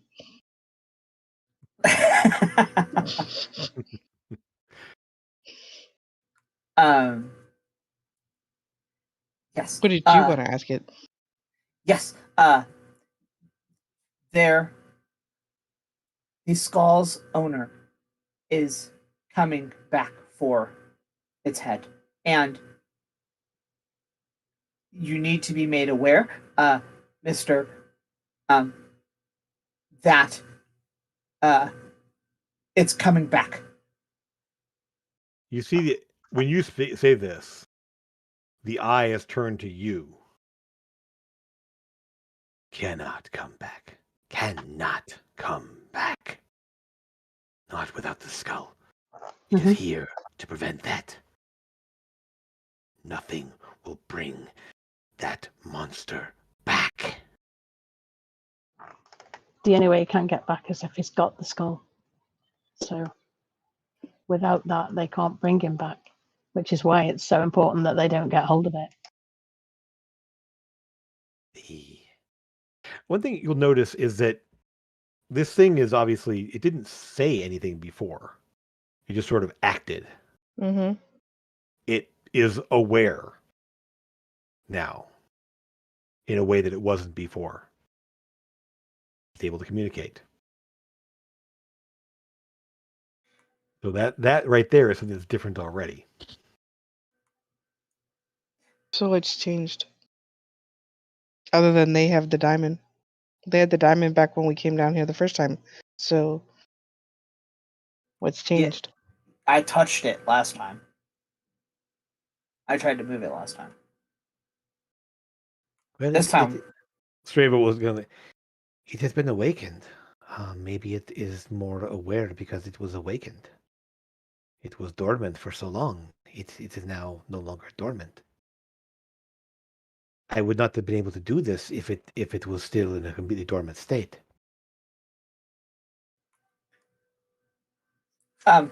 So, Mr. Basorlov, the thing is that his spirit may be inhabiting another, or one of the original coin holders may be inhabiting another, and that individual is gathering the king's forces again. We have attempted to halt and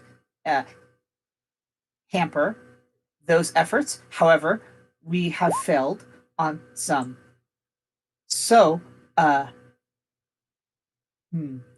what can we do to assist you in making sure no one is capable of gaining hold of the skull again? Would it be best if we moved it, or what do you think? You get the impression, and this is those of you a little bit more Lucas, Amethyst, there's not a mind here, there's not a presence here that is really like, it's not that it's not intelligent, it's just it's not like a full being. This is tied to a place, it is tied to something here. Give me a religion check, those of you who have it. I think Lucas, you might Guidance. and Eldon, yes. Yep. Yes. Okay, good. Okay. Right. Corbin and Eldon, you the most here. Lucas, I would say this. This thing is definitely bound to this location, to that item, to this thing. I would say that you realize one thing off the bat is that likely the remains of that individual are here. The ash that makes up the actual thing are the ashes of this person. Amethyst, just knowing that this chamber is here, this thing is more aware that it essentially, while a ritual had to be done to communicate with it, it's now able to speak, and it is immediately hostile to you. Is definitely a step in a different direction. And those of you with the highest, Torben and Eldon here, the fact that this thing is tied to the temple And Eldon, I'll give it this part. A, you rolled the highest. B, also you got to read the journal. Basarloth, as far as you're aware, was a disciple of the Raven Queen. So that's why this place here, they established this shrine specifically to the Raven Queen and entombed not only the skull, but themselves to here. So moving it means that Basarloth would not be able to protect it any longer. They wouldn't. They're binding it to this place. So taking it away from here means that connection, that guardian at least, is gone. So obviously you could take it somewhere else and put it under different safeguards. But in terms of what they did, what they set up here, it would involve essentially having to banish or break whatever purpose Basarloth had set up for themselves here. Yeah, let's not do that. But now, not saying that something else couldn't be done, but the fact that based on what you're seeing here, based on the runes, based on the ash that made up this creature's form, that's what you're looking at here. This is all sort of bound to this place, to this setup here. So my other part of the question then, what can we do to help it protect the skull better? Well, one thing I can do is perform glyphs of warding around the place to set up defenses of a more divine nature. Any sort of other guardians of such, as I said, I will find more disciples, more priests that could come here to enact as another layer of defense. Not anything suspicious, as having a temple this size and growing should have more people. Having more people in the town that are aware that something needs to be watched over here, maybe not knowing what it is, but that they would be able to essentially act in protecting.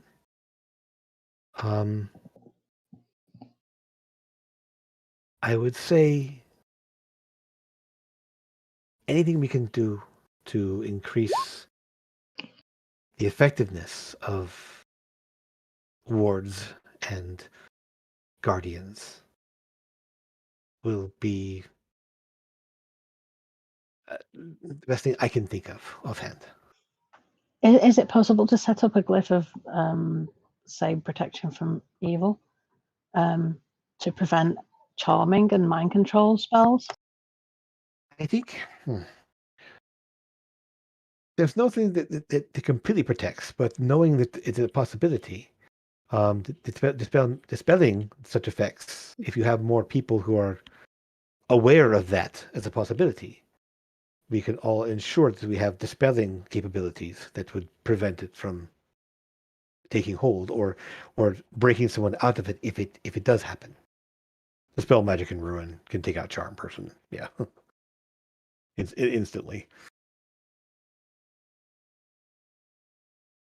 So with that being said, anyone that does come here being aware of that, and if we people that have strong minds who are able to withstand those things, and then others who can dispel those effects if they happen, knowing that there is a possibility, will help us defend against it. My worry is, however many people you get here, without protection from being charmed or influenced by the people who are looking for the skull, they're just going to be able to come in and say, you're going to let us take this now. You'll go, yeah, okay then. And then they'll take it. Well, that's just it. If we're aware that this has happened, no one touches this skull. No one takes it, period. There's no reason for anyone to do that. If anyone attempts to, we know they're under control, and we dispel it. As I said, no one will be here alone. And retrieving it is not something that anyone can just walk in and do. They have to stone shape. They have to know where to look. Yeah. They have to get it out, and then deal with the inhabitant. And as you're talking in amongst yourselves here, Basarloth's form will waver and shift away as the candles burn down. And that's simply the ritual that brought the spirit into a place to communicate dissipates and goes away. I mean, the fact is that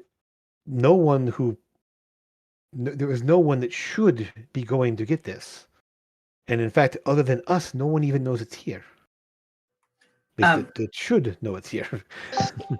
Well, the problem is that there was an ancient document that was stolen from the library in Port Oris, yes? And that document specifically stated that it was being held in this settlement. Well, what I'm saying is that anyone besides us who knows it's here would have read that document. And they cannot be trusted. Yes, true. What we are saying is that there is a group of individuals that want the skull that know it is here. Right. And we will do everything we can to protect it from them.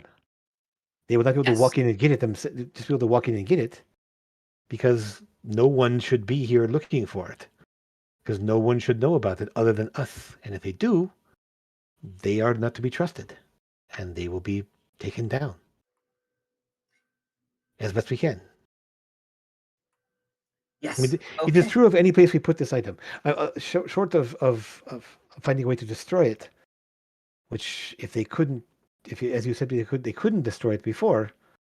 There's no way to do it now. I don't think that there's anything we can be done anywhere else, even.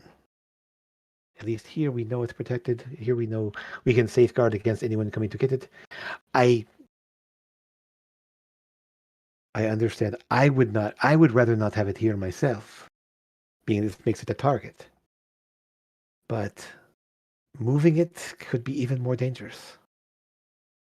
I think we should respect her decision and move on. Okay. Thank you so much, Priestess, for your time. We will obviously discuss with the council. We will need to call in more priests and priestesses. I will take care of the priests and priestesses. Ensure that. I would say try not to tell the council exactly what is here, or just the fact that there's an item of interest here to parties that may want to come and take it. Yes. I don't believe that. Well, I trust my brother-in-law, but I think sometimes he can be a little foolish.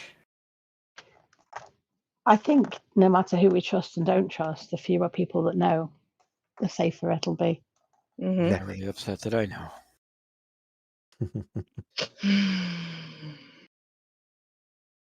All right then.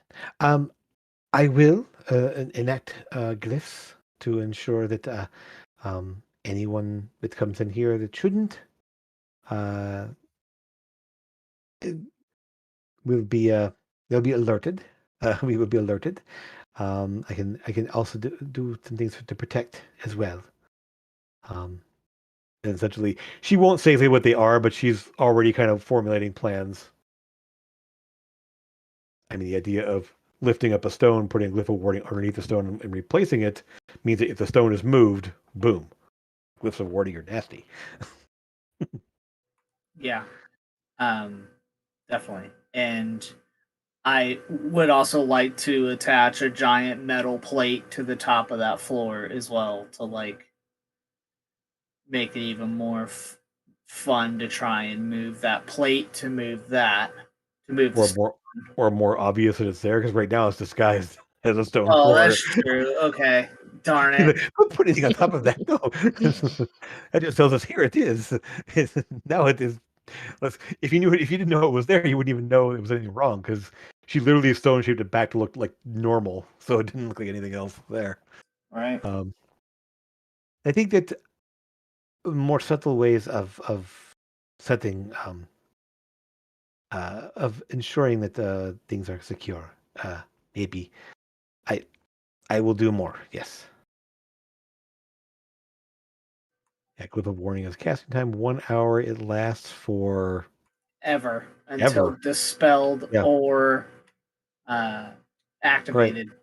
The idea of like placing a glyph of warning on a stone on the underside of a stone means that if that stone is moved, then kaboom / whatever else happens. Yeah, spell glyphs too. Okay. Sweet. I would, yeah. So essentially, yeah, she will work on that, knowing the concern, knowing it's there, and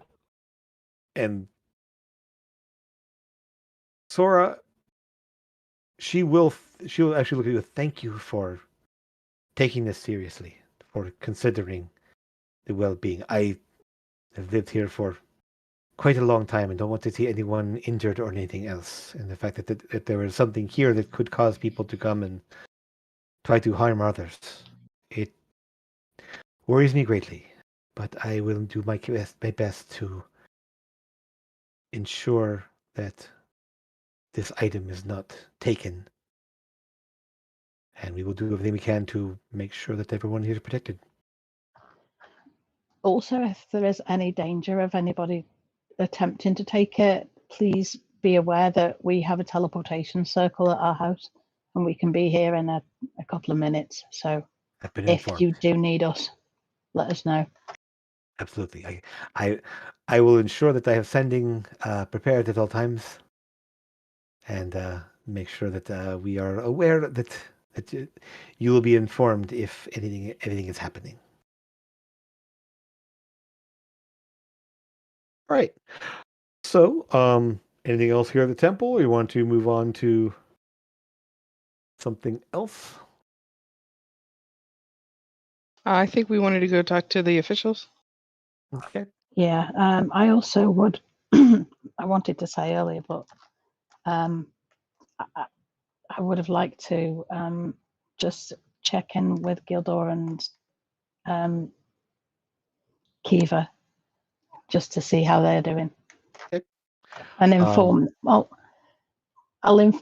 I don't know if to inform them. No, I'll just check in on them, see how Okay. they're doing.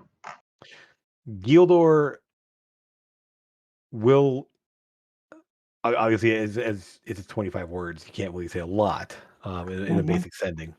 But at least with Gildor, you're able. Essentially, he says everything's fine. He does say, "I'm sorry. I have an inkling of what happened." Um, he can't go into detail, but Mm-hmm. you may be able to figure out what he's talking about there. So he definitely caught wind of what happened. You know, Yeah. not all of it, but he definitely said something. Kiva, after ascending to her, there's a quick little adjustment, we'll just say, and in her response, she says, "Can you listen in like you did before?" And Yeah. essentially, by linking your like hearing, essentially, you can just talk to each other. They did before, Mm-hmm. and so everything. Well, it's everything down here is just kind of crazy.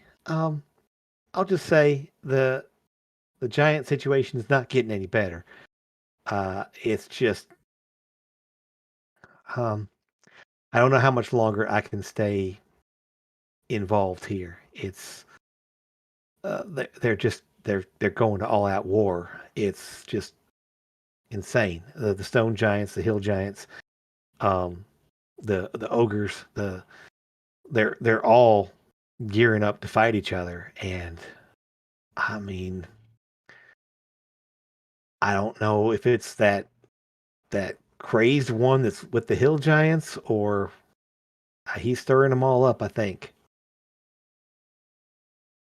there's this chain wielded maniac out there that's just seems to be riling them all up. I don't know if it's.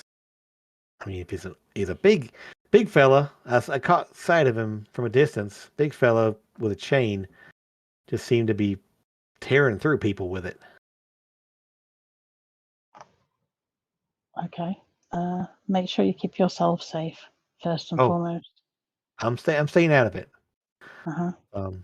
I I might need to see if I can get out of here and at least go off back off into Garvon and at least let them know what's happening down there because it's a little bit getting a little more and more chaotic down here. I just want to say one more thing. If you do come across your friend Relith, just keep your distance, keep away from him.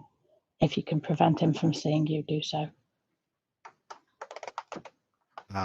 Well, you mentioned before he was doing some bad stuff, so I'll stay clear of him. I don't really have anything to do with him. He kind of made that last time we talked years ago. He made it very clear he didn't want to have anything to do with me. I've got a feeling he's any of looking this. for us all now. So just keep away. All right. All right. Okay. Well, stay safe too. I can kind of hear that things seem a little bit troubled there. I don't know. When we can talk a bit more openly, I'll fill you in a bit more. All right. Well, hopefully I'll be away from this battlefield out here and be someplace where I can put my feet up into the drink and have a nice conversation. Yeah, sounds good.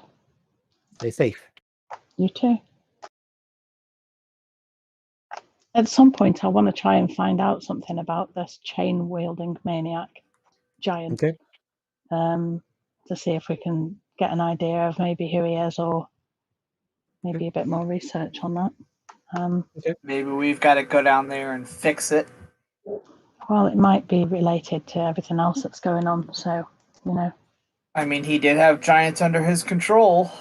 I'm just saying this. I will say, I think despite everything that happens, I'm new to the group, but I think we could use a distraction. I think that might very well be it. Maybe it'd be worth checking out if we're not going after Wraith directly right now, as we don't know where he is. And maybe that will bring up more information as time goes on, possibly. Yes, I do need to stay in town for at least a couple of days. I have some projects that I need to complete. But then, yes,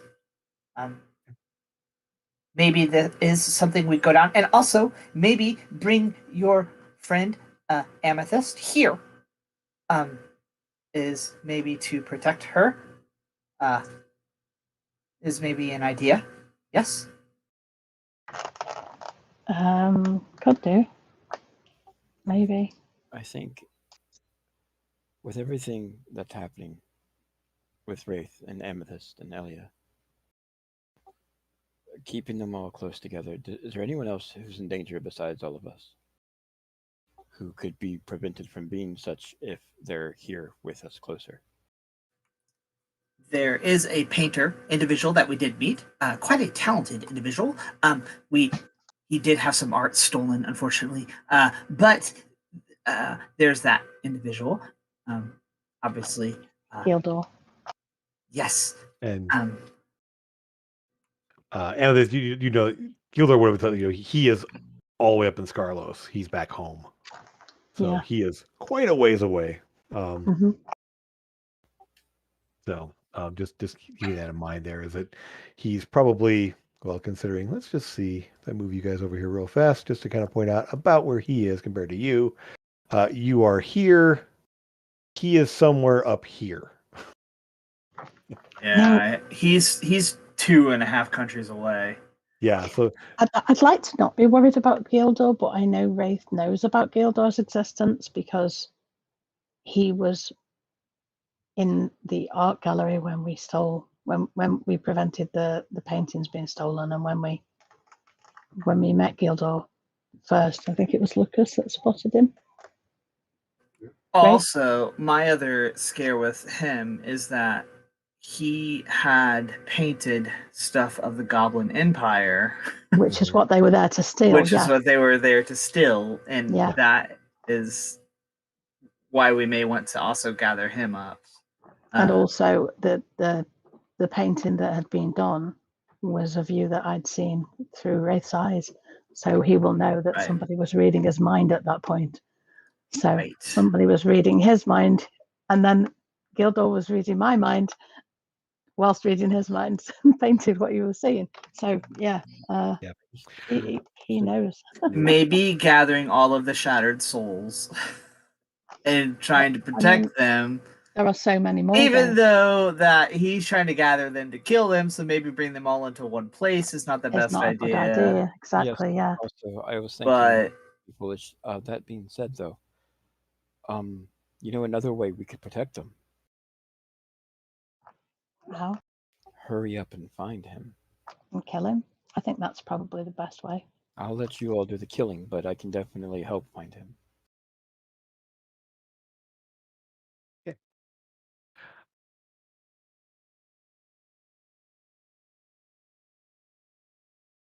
I will say this: as you guys discuss, as you guys head back to your house, there will be someone's. You mentioned talking to the council. The council does want to talk with you as well. And so obviously, as there is things to discuss, things to figure out, things to plan, we were going to go ahead and take ourselves a short little break. Kind of get those things in mind here. We're a couple minutes, a little bit early, but let me make sure our person's aware of this. One sec. dear producer. Yep. Our person. Yep.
And you're good, Jim. And welcome back. Had a little bit of technical difficulties, but I think we're all clear now. We'll just hope for the best here. We don't have any more issues, mostly on my end. So the party has reconvened back at the house. They intend to. I will say that the council will effectively let you know that they are wanting to meet when you feel you're ready. They're not pressing you to meet like soon, but essentially when you're ready to let them know, as there are things to discuss here, and there is an indication that there will be. Well, I believe, yeah. So we'll call it from there. They want to talk to you before anything else is done here, but there is one thing that you mentioned to me earlier that you haven't mentioned since then. I wanted to bring it up. There was potentially going out to the cabin itself, to the site. Yeah. So let me know that's something you still wanted to do. It is about an 8-hour trip or so on horse. So it does take a little while to get out there. It is a full day's travel to get out to where the cabin is. Much less as you can fly like a falcon. But yeah, in terms of traveling the road and getting out there, it does take a little time. So it is approximately, I would say, around 11 o'clock or so at this point. So you guys probably still get there. It'd be after dark when you got there, if you left now. Or you can put it off to the next day or so. I think today is probably the best time to do it.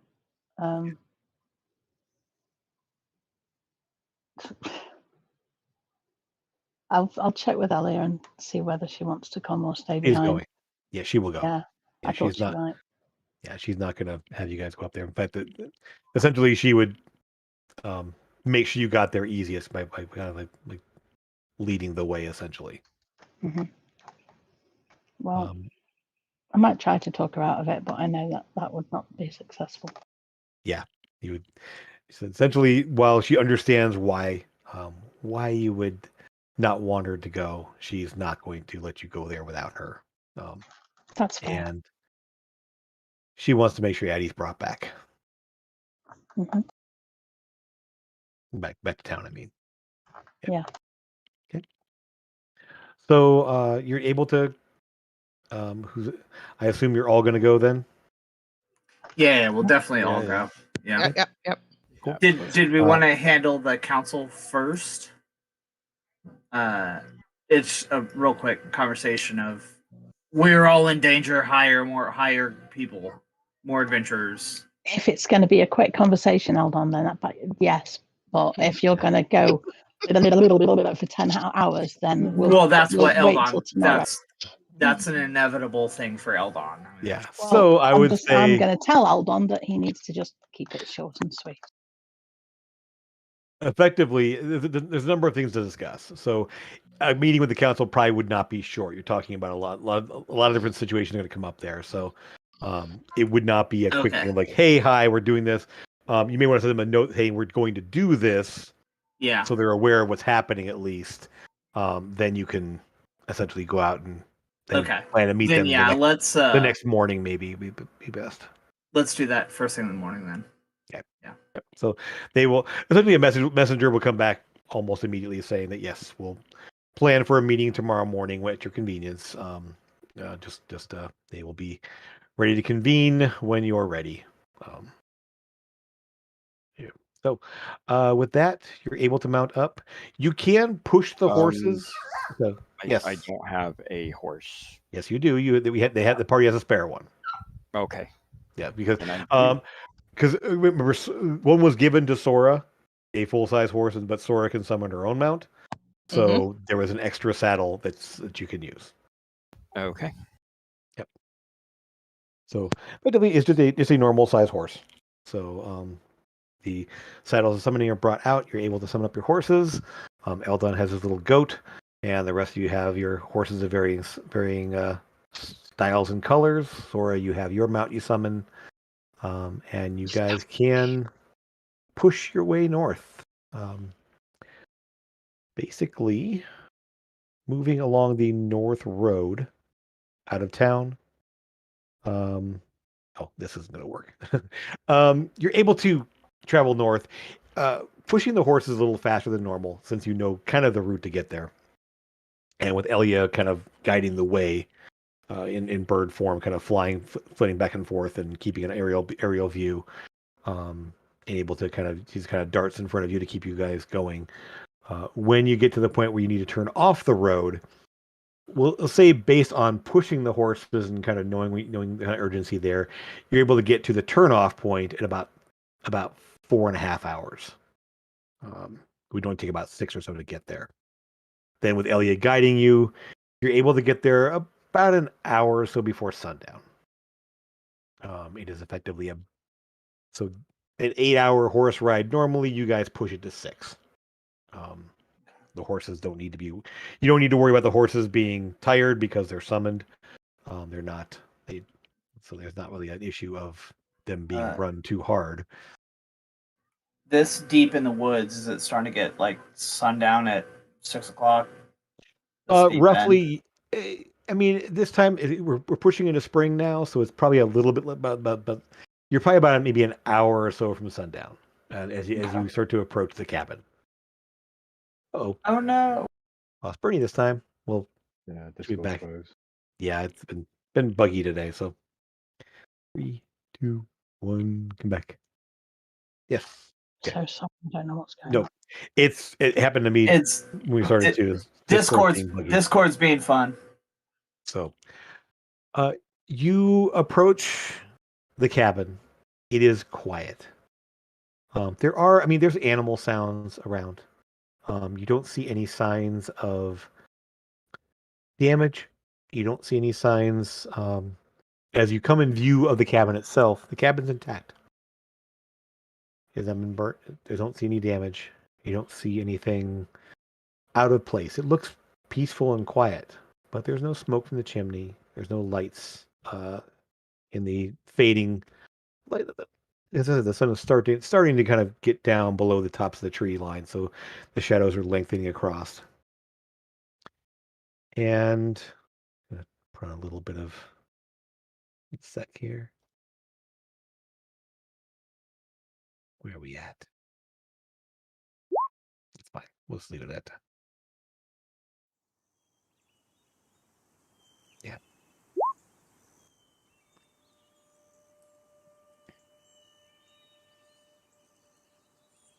So as you approach the cabin itself, I said there's no lights on, there's no sign of anyone being here. You don't see signs of a battle. There wasn't. I mean, as you approach, you will see kind of the marks in the dirt where obviously footsteps were happening and where something would happen. But there is no body like lying out there. Elia kind of does a quick circle around as a raven, or as a falcon, and comes to rest, turning back into her form next to Amethyst. Takes Amethyst's hand, and the area is clear.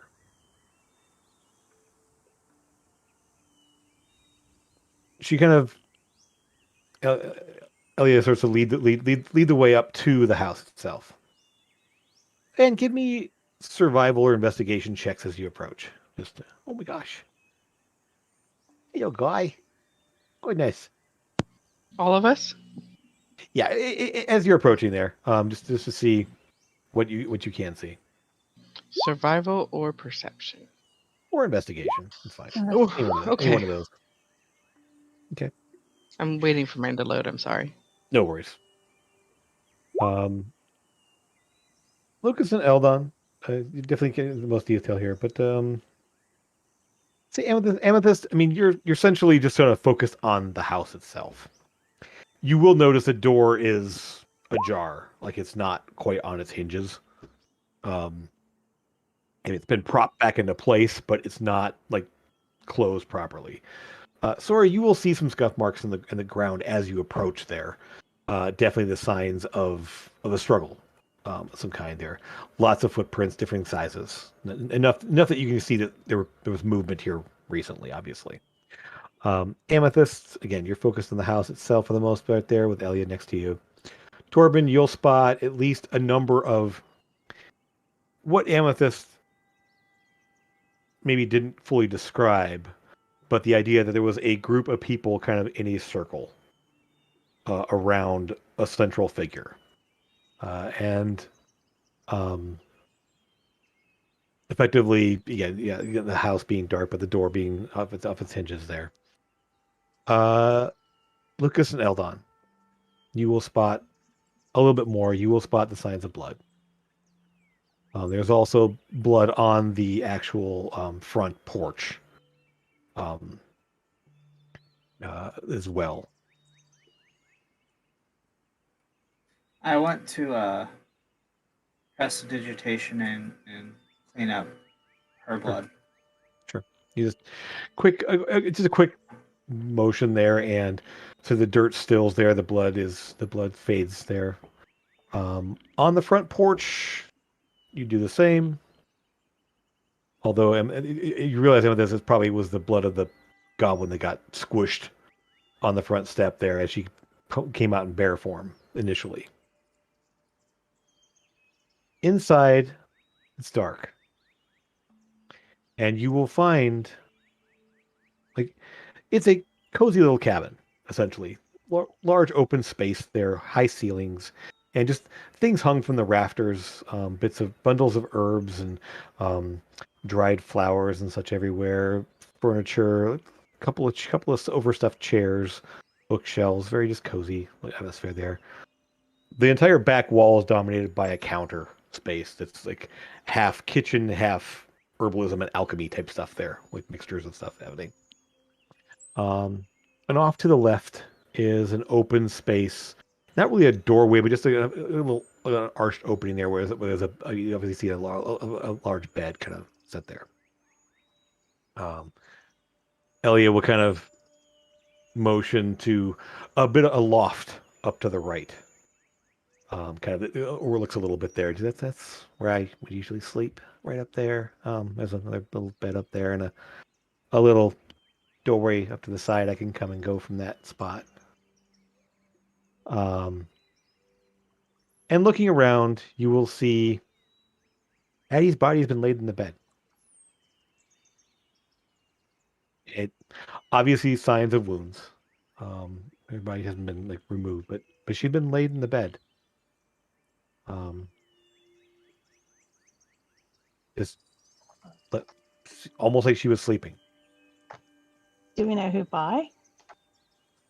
Not really any sign of it. You don't see really any footprints. Really, I mean, nothing would be distinctive. Give me one more round of investigation checks for the inside. Guidance. Sure.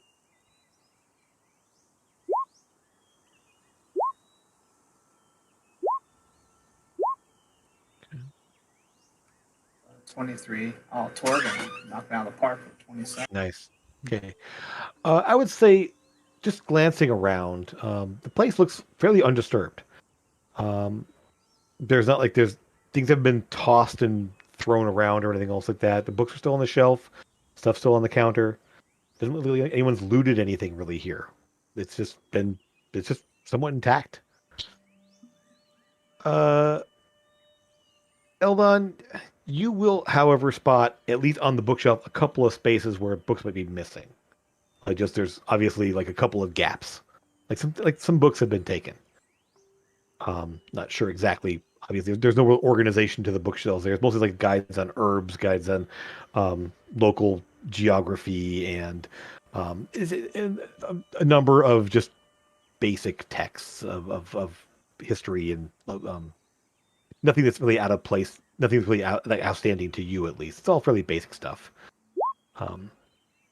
Corbin, you will spot only 2 sets of footprints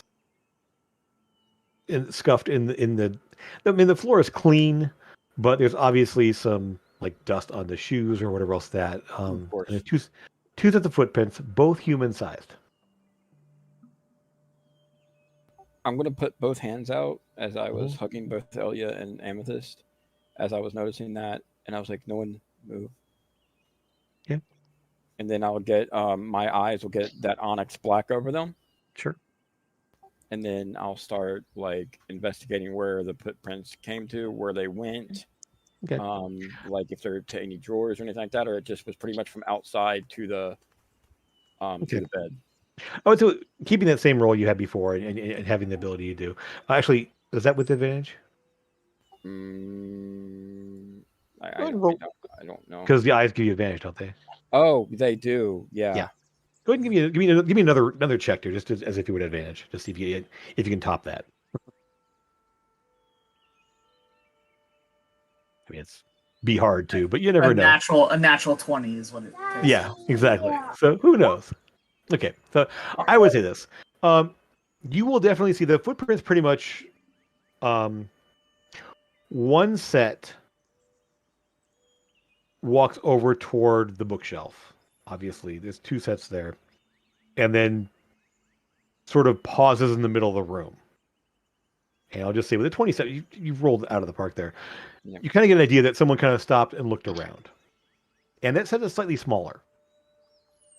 The larger set of footprints pretty much goes straight to the bedroom and back out. There's no sign that anything. You see that the footprints go that way, obviously where the body is in the bed, and then leave. The other one paused, seemed to stop maybe stop in the middle, go to the bookshelf, and then left. I would convey what I got to the group as that happened.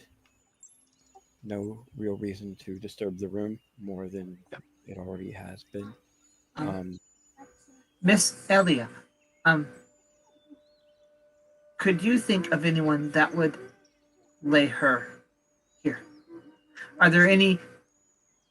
Were you all a part of the Druid Grove? There's no grove here. Elia was the druid that lived here. Addy. Sorry, I mean Addie was the druid that in charge here. I worked with her. I was essentially her apprentice. I think maybe she was laid there. Maybe there was some sort of ritual to take whatever it is he's taking from his victims. I don't feel like this was done out of any kind of respect. Lucas will ask Alia if she knows which books are missing. I can't say I really studied the shelf entirely. She did have some journals and such there. I don't see them, so maybe those were taken. Some personal writings. I don't know. I said I don't see.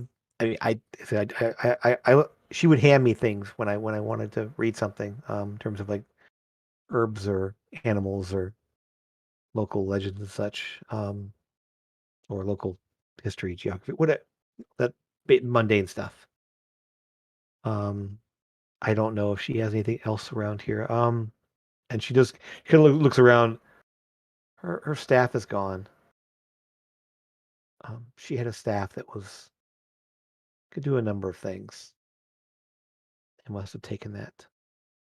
It's always by the door right over there.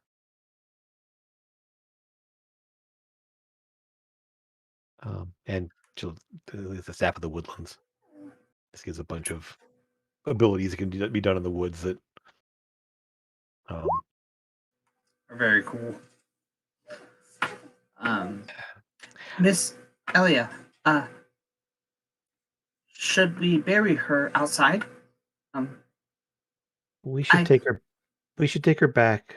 I want Strava to perform rites and make sure that there's nothing lingering with the body. And I I don't know if she could. I don't know if she could bring her back. Maybe she could. I don't know. Before we left her, just one moment. I would like to look for traps. Sure. I would say based on your pretty thorough investigation around there really aren't any traps. Nothing was left behind. You don't see anything that's out of place here. However, I will say, Corbin, Yes. based on your investigation check, there it's continuing that role essentially.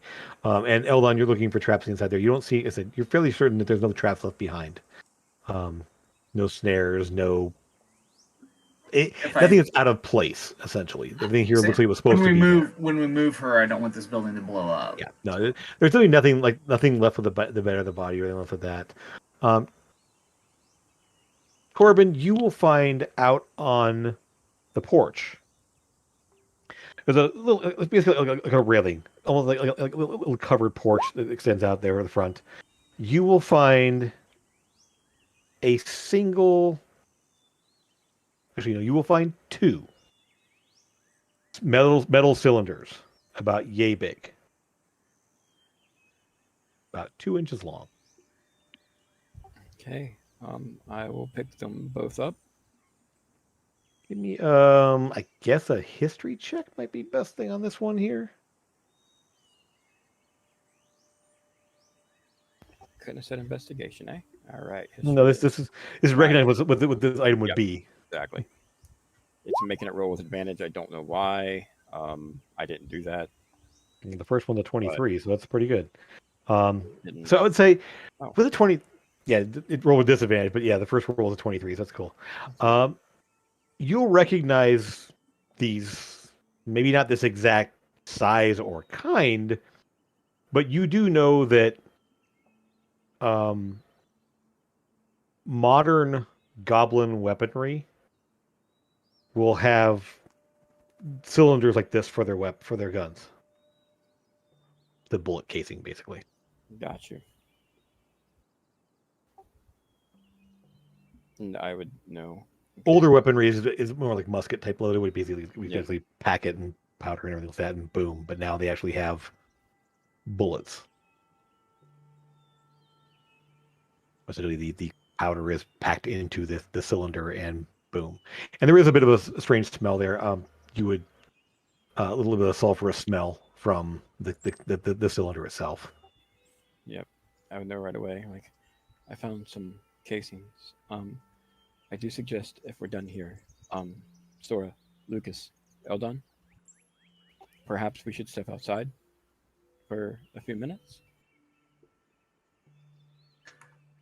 Yes. I'll look over at Amethyst. I'll look over at Amethyst and Elia, sorry, and be like, you'll take as much time as you need. We're not going to go far. We will be out on the porch. Yes, and if you need us, just let us know. We're here for both of you. Yes.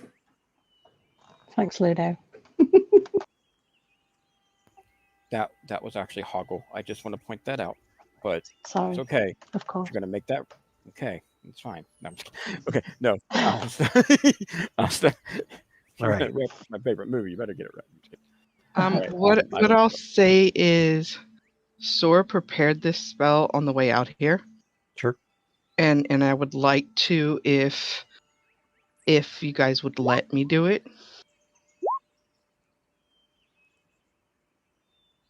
Ceremony. Ceremony. I want to do the funeral rites. Sure. Yeah. Elia doesn't have any objection. Amethyst. No. The casting time is an hour, right? Okay. I think so. Yeah. Essentially, you guys are sort of preparing the thing there, and yeah, I definitely wouldn't have been able to help with the investigation of anything, so I would have been doing that while waiting. No worries. And you don't need to be touching the corpse for an hour. So you prepare, and then you touch, and it happens. So essentially, you start at least, just say on the front, just outside, whenever they're ready to bring the, just let them know to bring the body to you. And when you're prepared, and you're able to actually, get that all set up there. Elia is there talking with you, Amethyst, and just weird. Why would they? I don't know. I don't get the impression that there's anything weird. There's no like symbols on the wall. There's no strange like implements left behind or anything else. That there's nothing that would indicate why. Well, I don't know what he's taking from his victims or how, but I feel like he's getting more and more powerful each time he takes somebody out. These folk with shattered souls like ours, in my vision, whatever he's taking from them, he's gaining. So I feel like each time he takes somebody, he's getting stronger. So time is of the essence. She looks at you, and we all have a piece of a soul. But then, I mean, souls grow with us, right? That's the idea behind them, at least. So, what happens if we all have a piece of one and then grow into a full soul over our time? But they're still linked. Still part of. So we all become larger than the original, more than the original. Mm-hmm. Gotta have power. I mean, I don't know. I worry what happens when you gather that many linked souls. Me too. They're, whatever it is, it can't be good, obviously. And I know there are more groups than just our group, Panadi's group. There are more out there. I've seen them in my vision, and I've seen Wraith taking others from different groups too. So he's been doing this for a while. Just getting closer now. And I feel like Mabel and the others, the three of them are in the same place, and I know that, they wouldn't be easy to take out, but none of them are young, and I worry that they're going to be the next target. I would say that 2 of them are dwarves, and 86 is still young for a dwarf. I guess so, yeah.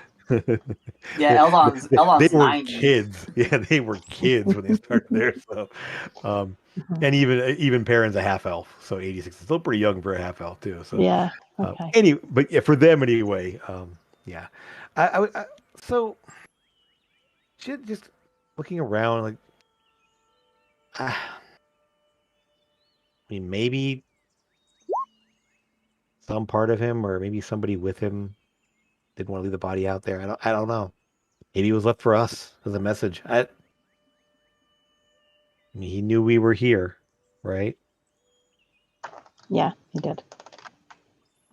I'm sure he took great delight in knowing that we were watching. I don't know if he knew we were watching specifically. Maybe he did. I don't know. I can't. I didn't hear him say anything to us, to me. Just, I don't know. It's like he's just unhinged. I don't know. We should go. We shouldn't stay here. Is there any items that you need to take with you from here, or anything of Addie's you want to keep, or? She goes to kind of a dresser that's nearby. Or maybe anything that you wouldn't want anybody else getting their hands on. She kind of glanced around there. She did go to the dresser and pulls out like a shawl, like an old, like kind of like a knit type shawl there. Kind of folds it up and tucks it away. Other than that, she does collect some bundles of herbs. They're just there, just sort of tucks them away in her bag, and just things that were there, and just looks around the place one last time. And well, looks like I'm the caretaker of the forest now here, but I'm not living out here by myself. No, you absolutely are not. No, I know. And so she will go and, double check something real fast here. I want to make sure I'm not lying when I say this. You're definitely setting up, Jim. There we go. I was gonna say, I think she's. Yeah. So Elliot is able to like kind of pick up Addie. She has a 12 strength. That was me. I knew she had a little bit of strength there. She wasn't. So she does actually pick up Addie and bring her. It's not really a struggle, but it's enough that she's got to kind of like. And I mean, Addie is an older woman. So she's not. I mean, she wasn't frail by any means, obviously, but as being a druid, she brings her outside and sees the oval shape that Sora's prepared. Candles at the head and the foot there, and sets her down in the space there. And Sora speaks her words, and there's just sort of a gentle rush of air that kind of accompanies it there. The body, nothing really happens to the body as far as you can tell there. There's just sort of a sense of peace around the scene as the spell ends. Corbin, moving around the back, you will see a place where there's obviously footprints. A number of footprints where they kind of originate from. It's sort of like a little clearing, and you see little patches of wildflowers and little patches of little garden plot, essentially, and in sort of the bare earth behind the cabin there. There's a spot where obviously a number of footprints kind of originate and spread out from, as if they dropped from an airship onto the ground and then moved out from there. Mm-hmm. And I'll just say, you know what to look for. One set of footprints, human size, goes off toward the tree line, kind of out that way. The rest all sort of move into position, kind of move in and around the house, varying sizes of human size, goblin size. Okay, And you said so one moved away. one moved off and obviously toward the tree line.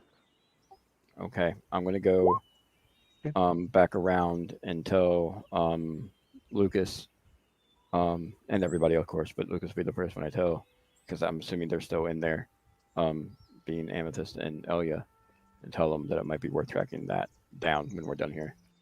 Yep. I will say, you kind of the footprints aren't like easy to find, but you do spot. We'll just for brevity's sake, I guess we're gonna call it there. A spot where someone was up in a tree, and you realize it's more than likely where the shots that Amethyst mentioned were coming from. It has a clear line to the front of the house, and just looking at that angle there, looking where it's at there, it's not hard to see that it would have a clear shot toward the front of the house. Probably a good 120, 200 yards away, somewhere roughly. Right.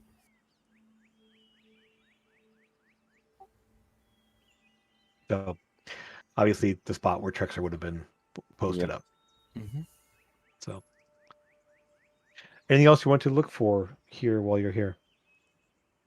Or check around for? No. Right. Okay. So let's see.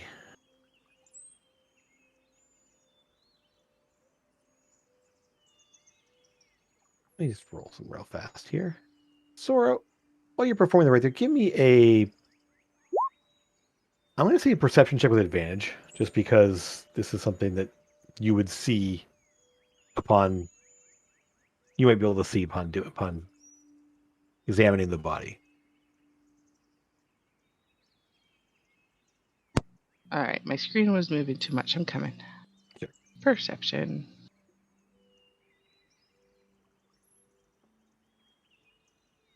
Advantage. Yeah. Wow. Okay. Jeez. Okay.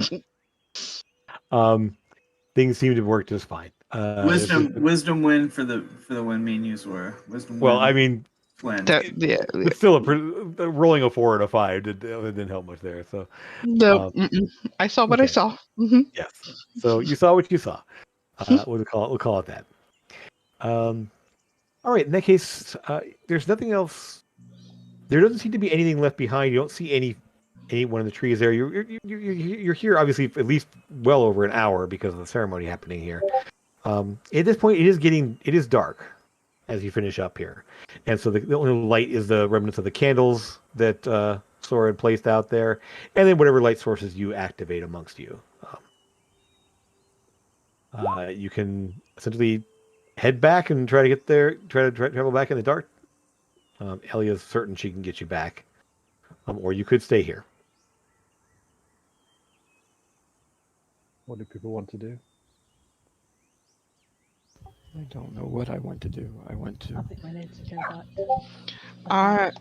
I want to follow the footprints and go kill the goblin. Well, he's not there currently. I would. I'm I guessing would they all tell went back Sora. on the Yeah, I was going to airship. say I would tell Sora all that I seen because she didn't. She seemed. I didn't like. Yeah. Yeah. I was like, Sword Yeah, didn't find snot. I told you guys though, so Yeah. you would know. In my Essentially, yeah. vision, they all came out of an airship and they all got. I'm assuming they all got back on it afterwards. I can tell you, Amethyst. Oh yeah, that tree over there was where the last shot was most likely taken.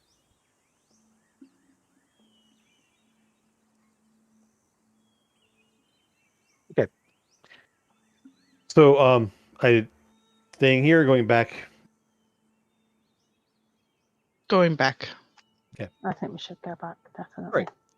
So with the light source and everything else there's a bit of a let's say Lucas just cast teleportation circle. okay. So Got it. Anyone sees it. nice. Okay. So you guys are here. Essentially you're gonna get back on the horses and Lucas, you're like, oh wait. You set down your the beacon, the gemstone that you have. And instead of drawing a circle on the ground, the beacon projects a circle of 10 feet around it. An actual set of sigils almost glowing just above the surface of the ground. And as you concentrate on it for that minute time casting, the sigils sort of morph and shift and change into the ones that you're attuned to. The symbols all sort of redraw themselves and shift until the outer ring completely shifts to one that you know matches the ring on your back patio. After the minute is up, you finish the gestures and motions that you need to make, and the circle draws back in over where essentially where the gemstone, the little beacon, is lying on the ground, and that glowing portal appears, similar to the one you saw in the middle of the circle in Ivory Lyceum. You all rush through, having dismissed your horses and put the saddles away and everything else, and one by one, you are back on the back patio of your house. We did bring Gaddy with us, right? Yes. Yeah. I would say, but I would assume Sora would have picked her up after the ceremony. Yeah. Yeah. Again, there was that minute of cast time there, so basically you were kind of gathering everything you needed and putting the saddles away and everything else, and just kind of preparing for it. And so,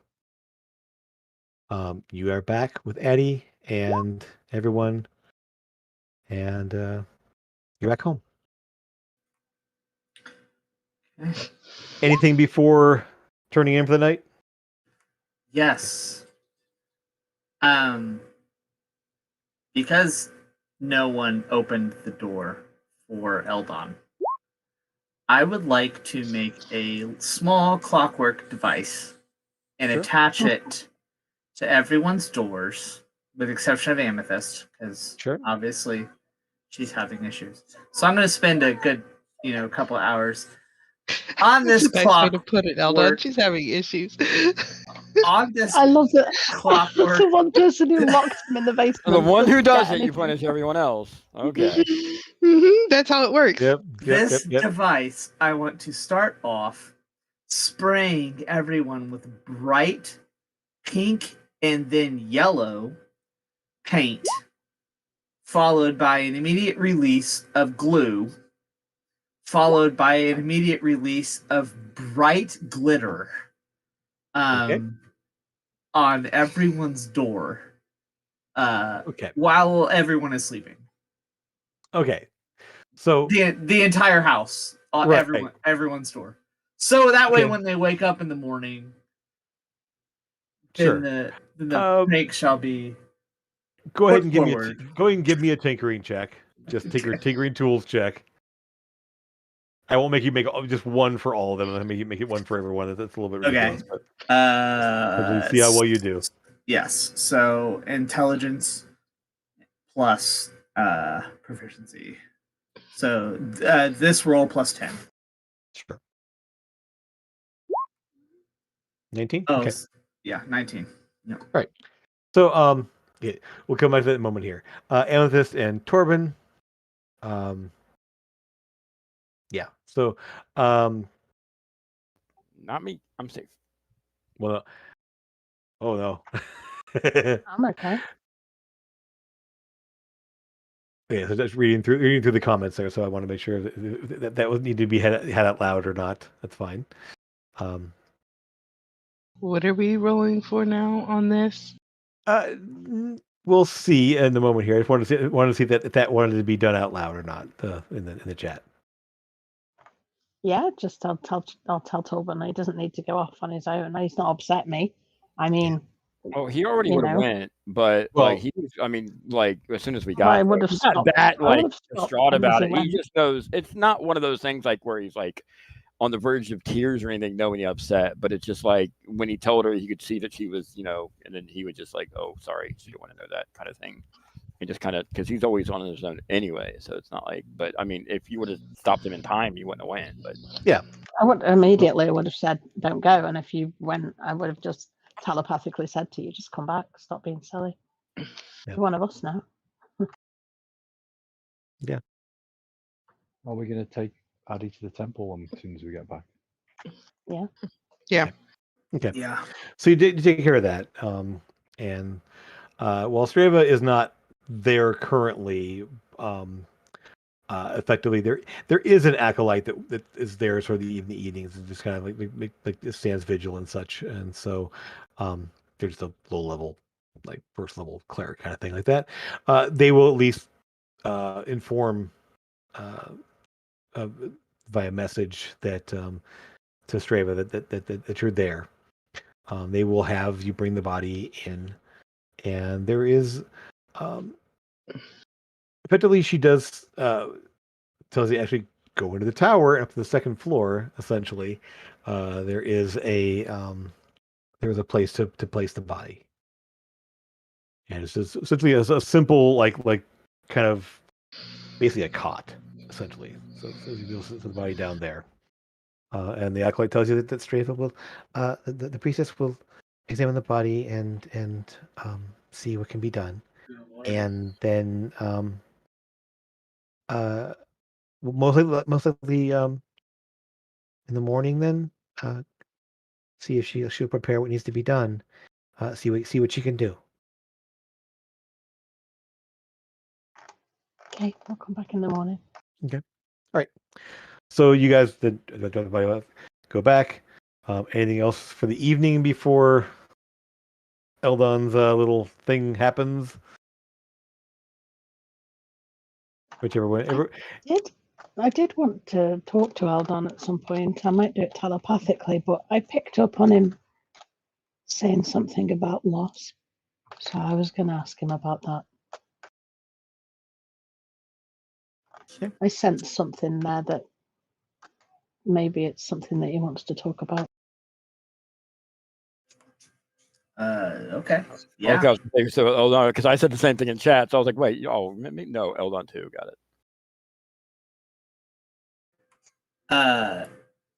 Yeah. While I'm putting everyone's prank together, Eldon would share a little story. When Eldon was 20 years old, there was a bit of a civil war happening in Copperville. His father, mother, and 11 siblings were leaving Copperville via a big old tunnel. And in this civil war, the one side, who was being very oppressed by the other side,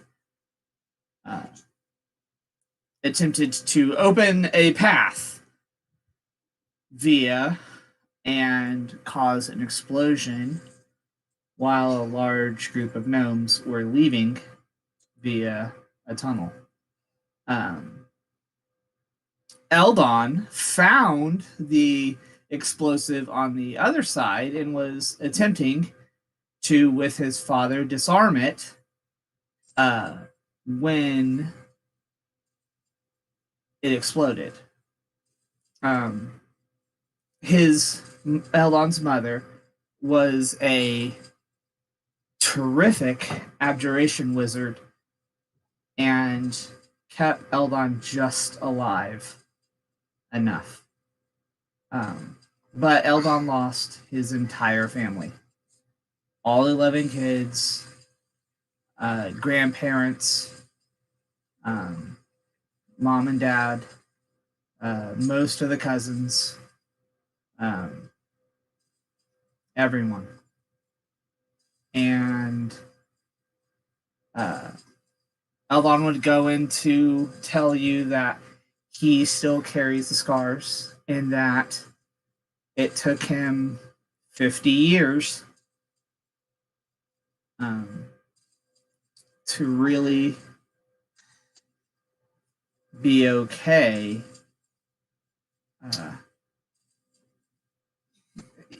In a stuttering way, saying that he's okay, but that he understands loss and that losing a piece of you, he understands, and that he is not good at expressing, of course, my feelings, but I understand your pain. And losing a piece of yourself is the feeling I would never wish on even my worst enemy. It is I can give him a big hug. Yeah. Yep. Yep. So I see a lot I of think a people here. group hug for me. Depending on how much that was out loud and how much that telepathic, but yes. Right. Yeah. So. Well, that's up to Eldon whether he wanted to say it out loud or not. If you did, didn't know. Eldon is definitely preparing everyone's present for the morning. Yeah. But so maybe the thoughts would be a little bit more. The thoughts are a lot more clear than what actually comes out of his mouth. Sure. So. You say clear, but we were subjected to some of those thoughts the other day, and that wasn't exactly anything that was there. This story is crystal clear. Yeah. Okay. And I think that you would feel like every emotion, every second of that. Definitely. Yeah. So Eldon shares that whole thing about how he only has a handful of aunts and uncles left. And that's it. And your second cousin twice removed. Second cousin Western News. Yeah. He was already. Side. Yeah, on my mother's side, of course. Yes. Okay. So, Eldon, you after that, and with those thoughts, you kind of continue your mad tinkering there with your devices and getting them placed when people are well asleep. I would say just because you're going to be up most of the night doing this and making sure everyone's asleep when you do it there. I'm probably going to roll for a con to make sure. I would say end up with a point of exhaustion the next day because you also the night before stayed up all night doing all stuff to do. So you definitely have a point of exhaustion for the night for the next day. If he just let it slip that's what he's doing, I will offer to give him a hand. Oh, partly. Yeah. Well, as long as you're in my head. By nature. Yeah. If you're in my head, you're seeing. Yeah. And also partly because I will ensure that it doesn't happen on my door. Yep. And I assume Sebastian's too, since he was down in the basement with you. Yes, 100%. Just one second. Of course. Sure thing. Grab a bottle real quick. I'll be right back. Sorry. All right. So, so anything else anyone's doing over the course of the night before sleep? Anything else anyone's doing specifically? And we'll just checking in with Elia and seeing how she's doing and stuff. I mean, she's dealing with it. I mean, she's had to deal with loss before. You do know that she lost her mother a few years before she started training with Elia, training with Addie. Probably why this is even more difficult because I guess it was the closest thing that she had to a mom since her mom passed. Yeah, and so, I mean, she'll essentially probably half the night just talk about stories about Addie and the training and the first time she turned into an animal and some of the things you've heard, some of the things you haven't heard. Effectively, that Addie was also telepathic like the two of you and had connections like the two of you have. And so part of that's what essentially drew her to not only want to be a druid, but to be training under her because Addie understood like no one else did in town. And the fact that she was kind of a bit of an outcast because she couldn't help hearing people's thoughts sometimes. And when she was younger, she couldn't help acting on those thoughts sometimes because she didn't realize that not everyone could do that. It was just something that came naturally to her, so kind of the same that you had. So, so the evening will pass as you guys kind of share some of those stories. I also would like to, not invasively, but pick her brain a little bit on if she knows if there is a way to bring somebody out of a form once they've shifted into an animal form. She was shocked by that. She has no way of knowing. I mean, dispel magic doesn't even do that. You can't dispel magic on someone's wild shape. It doesn't work that way. So it's something about him shooting her, and only thing is that she saw the shots. She saw her getting hit. She heard the shots. It must have been something something to do with the magic, with the bullets, or maybe some kind of a toxin or a poison. But she's not heard of anything like that. And she does say, well, the only person in town I might know that might know something might be Avress. I mean, he's an alchemist. Right, and we have got the casings, haven't we, for the... Yeah, we have the casings. We have at least 2, right? Yeah, he only shot twice. We can do that tomorrow then. You'll realize that he took the casings and put them on the porch railing. Like he left them behind on purpose. Because he shot them from out in the trees where Torben found the spot. That's right. And they were obviously placed on the railing of the porch. It's a sick D-bag right there. Yeah. So yeah, she says, I mean, Andres might be the person to ask that, and he might know something because, I mean, an alchemist, he's pretty talented from what I understand. So he's my go-to for anything else alchemy or herb wise. So he might have an idea. Yeah, we'll go talk with see him in the tomorrow. morning then. Okay. Got a busy morning ahead of us. Definitely. Council and Strava and Andres. And paint. And with that, we'll cut to the following morning here. I'm going to give you guys all a chance to make a perception check at disadvantage because it's outside your door to see how badly you get pelted by this. Oh, this is gonna suck. Perception with disadvantage. Sora better be blue and glittery. That's all I gotta say. Corbin, not with disadvantage. I think it's pink. I thought he wasn't doing my room. He already got me. Good. I don't know. Yeah. Oh yeah. No, I Yes. did. I tripped him. I tripped him outside. Yeah. you said Okay, that. okay. You get it. I wasn't sure. Okay. Then never mind, Torben. You're fine. And you didn't do Okay. mine and Elia's door, right? Right, because we already talked it out. Yeah. Yeah. Okay. Okay. Let's see here. So did me. And I you. guess Catherine and Reese's door too. Oh yeah. Everyone's. Okay. Including Sora's sister. Any guests in the house? Okay. Everyone. Lord. Okay. All right. So let's just run down the list here. Sora, Yep. you open that door and there's just a poof of just paint and dust and glue and glitter, and you're just like coated from head to toe in all this stuff. Lucas, you do hear the click as you open the door as something happens there, and jump back as this poof happens there. You get a little bit of glitter on your pants, but it missed most of you as it was off in the doorway there. Let's see here. Catherine would be actually Reese would be up before Catherine. Reese is pretty perceptive here, being the outdoor survival type person there. So Reese is the one that spots it, and again, there's a poof, and you're like, "What the?" Ah,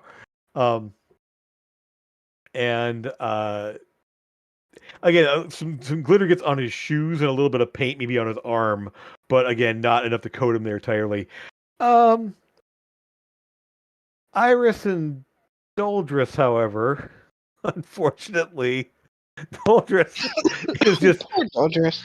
covered. Like, she's like, what? What is all this?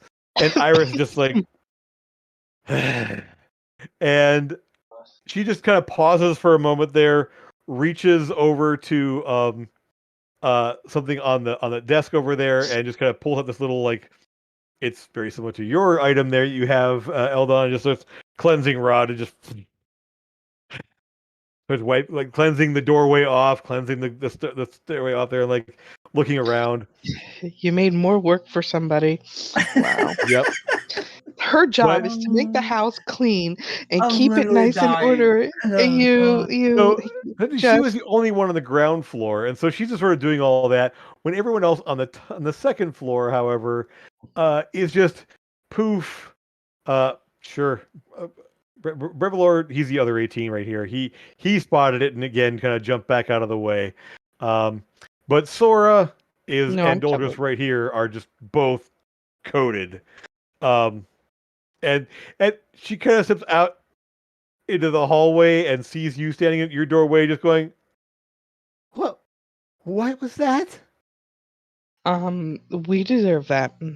Yep, we sure did. What did I do? I'm pretty sure that Eldon was trapped in the basement, and we didn't let him out. We kind of left him there. When was that? Yesterday? Day before? It would have been yesterday. Yesterday? Yeah. He's a tinkerer, and he does things like this. And if you haven't been to the basement, you should go to the basement. I've avoided the basement for the most part there, just because I've been down in the pantry a little bit and kind of, there's a whole workout area there that seems a little bit, it's really not my thing. So, right. Okay. And she like turns around and walks back into the room there, and so she can change her clothes and stuff. Yeah, my outfit makes me clean again, except for my skin, obviously. Well, your breastplate makes you clean. The breastplate is fine there. Your Mhm. pants and your shoes and your cloak Mhm. and your and you. So Eldon, let me ask you a question here. It's glue, right? Yes. Oh, But yeah. how stuck on glue is this? If I start walking around in my plate, am I going to be dropping glitter everywhere? No, this stuff is sticking to you like it is. Blue. It is glue. Okay. What Yeah. color is it? Mm-hmm. Oh, it's like a giant rainbow of colors. Sweet. The paint is a combination of like a bright pink and a bright neon yellow. Is the two paint colors, and then Okay. it's the rainbow for the glitters. The Sora would definitely be walking around very proud of this and just walk downstairs. Mm-hmm. Yeah. Yep. So Don't know good change, but yep, definitely. Mm-hmm. Mm-hmm. so you guys all see Sora walking around full on like neon pink and yellow paint and rainbow of glitter all over. Just and the rest of you kind of saw like the effect of it didn't get hit by did hit by it like she did. So I guess then are you going to clean up before your meeting with the council? Me? No. Okay, cool. I'm gonna walk in just like that. I'm very proud of it. Okay. All right. Eldon is like dying on the inside, just of like absolute laughter. Okay. The wonderful games that we play as family and friends. Yes. Yes, absolutely. Most Hold on. definitely. Yep. So Especially when it's everybody else and not me. Yes. So we'll cut to a number of things happening this morning. First of all, let's see. Well, you tell me. You have a number of things that are happening this morning here. What are you going to do first? Once everyone's awake and had breakfast and everything else that and done their things. Cleaned up. Yeah. I vote council first. I vote Addy first. Oh wait, yeah, Addy first. Yeah. Okay. Oops. All right. So heading over, when you reach the temple, Temple of Rest, Strava will be there, and she will inform you that while she doesn't have to have the gem, the Raven's Eye to do something like this, in examining the body, there's nothing she can do. Not because she doesn't have the materials. She does have gemstones she could use. She does have things that it's just that the Raven's Eye can be used without being used up. So she could still do it. However, the issue that she tells you is the fact that there is just nothing there to bring back. The soul is gone. In order to bring back a body, there has to be some connection. There has to be something there. And it's just not there.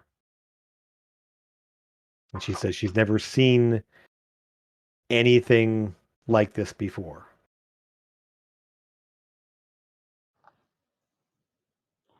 I feel like Wraith potentially might have the a larger part of the sword that my dagger is made of.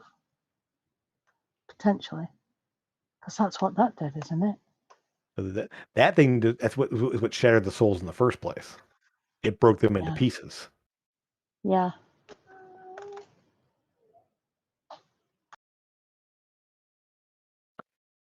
I don't know. I can only say that whatever was done, um, I mean, she's her body is at rest. It cannot be brought back in any way. And sort of ceremony, I can sense the magic's used there. Will prevent the body itself from being used in any way itself. But the soul is gone. It is unable to be reached. I had I a will- feeling that might be the case. I will ensure that nothing would happen beyond the 7 days of the ceremony. I can ensure that as befits my lady, and she kind of gestures up toward the altar there. I can ensure that the body will stay at rest indefinitely. Thank you, Shiva. Of course, of course. And with that, she will essentially assure you that she will take care of everything, and you can go and check in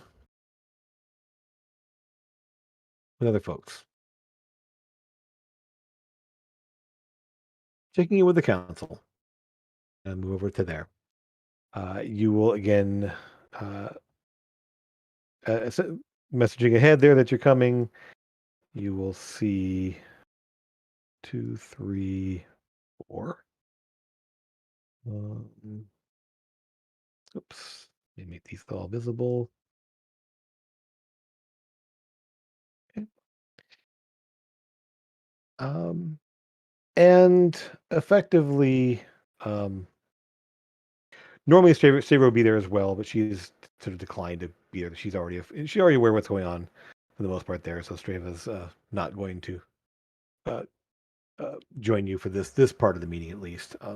If there's anything later on, she will. For the most part, it's just the four here. You'll see Elbus and Tanis and Duncorn and Nimbus as the effectively mayor, councilman of finance, defense, and innovation. Effectively, the four here. So, any questions you wanted to them first before they mention anything else? And there's a lot of talk of what the council's doing and what's going on here. What do you want to speak with them? I don't even know what we can tell these people. Like, I know they need to put things in place, but we definitely should not mention the skull.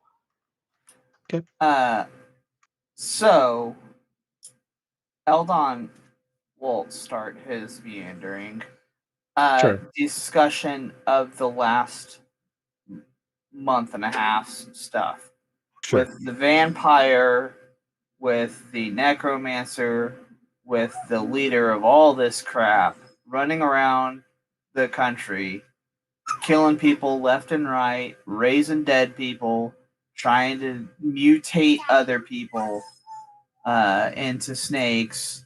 Like, he's hooked up with the Auntie, he's got goblins, he's got giants, he's got demons. This bro is running around all over the place. He's the one responsible for stealing the gem out of the temple.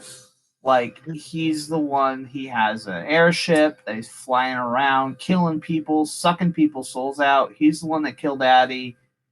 He wants to steal more stuff in this town. And like try and put like some serious as well as Eldon can. But Right. yes. It's all met obviously with very like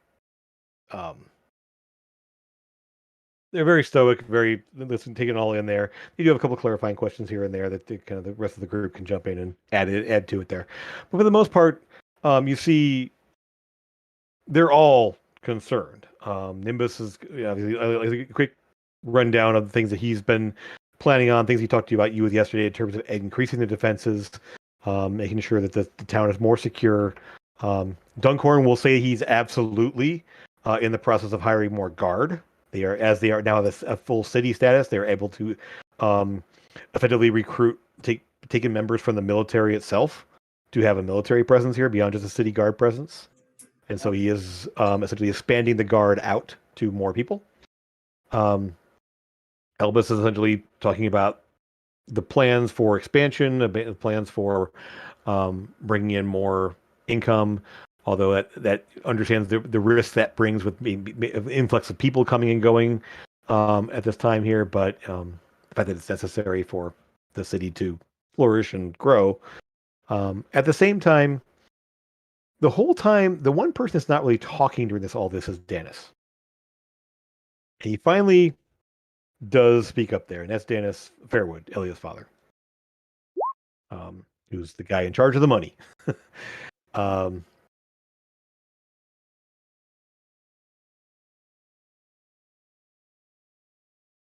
I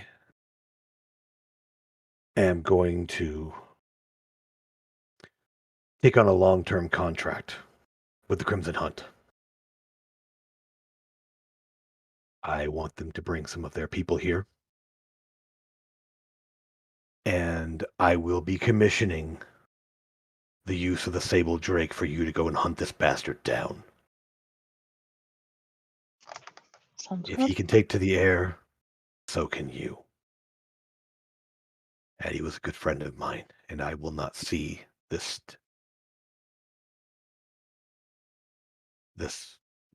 wraith continue what he's doing, especially to anyone else.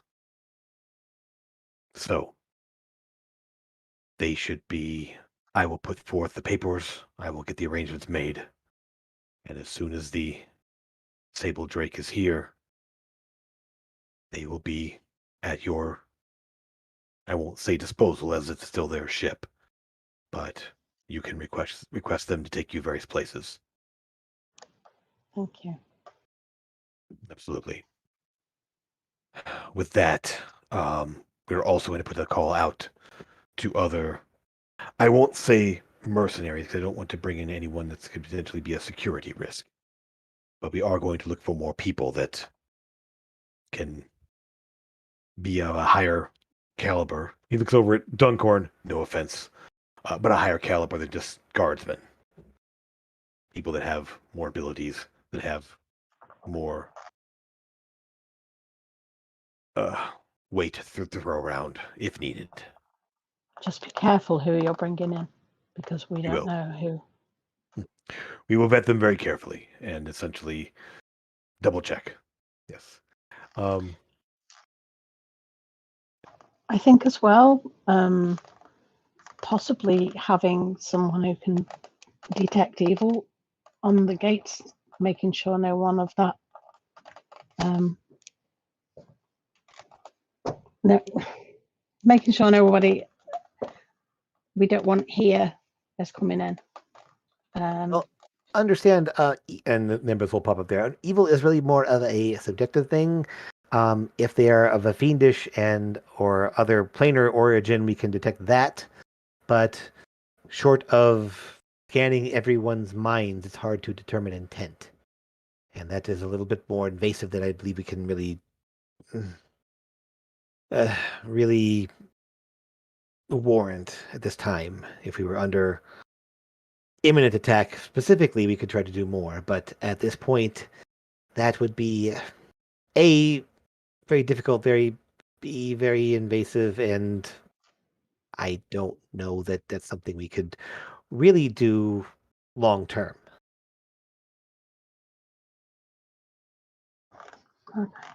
I do understand. I do realize. I will consider with some of my colleagues and some others to see if there's anything we can do. There are the Shrine of Light here might have some ideas of things they could do. There's only um, the priest and his apprentice, but they may have some ideas of what they can do. And if Straver can muster up some more divinely skilled people, they may help as well.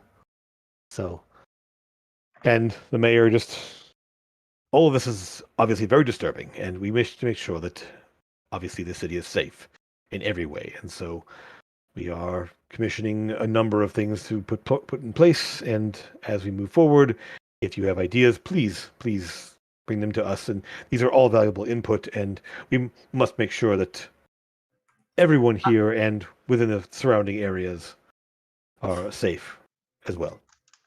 Yes. I would like to make it clear to Mr. Fairwood that he is coming for Elia and I. Very much so.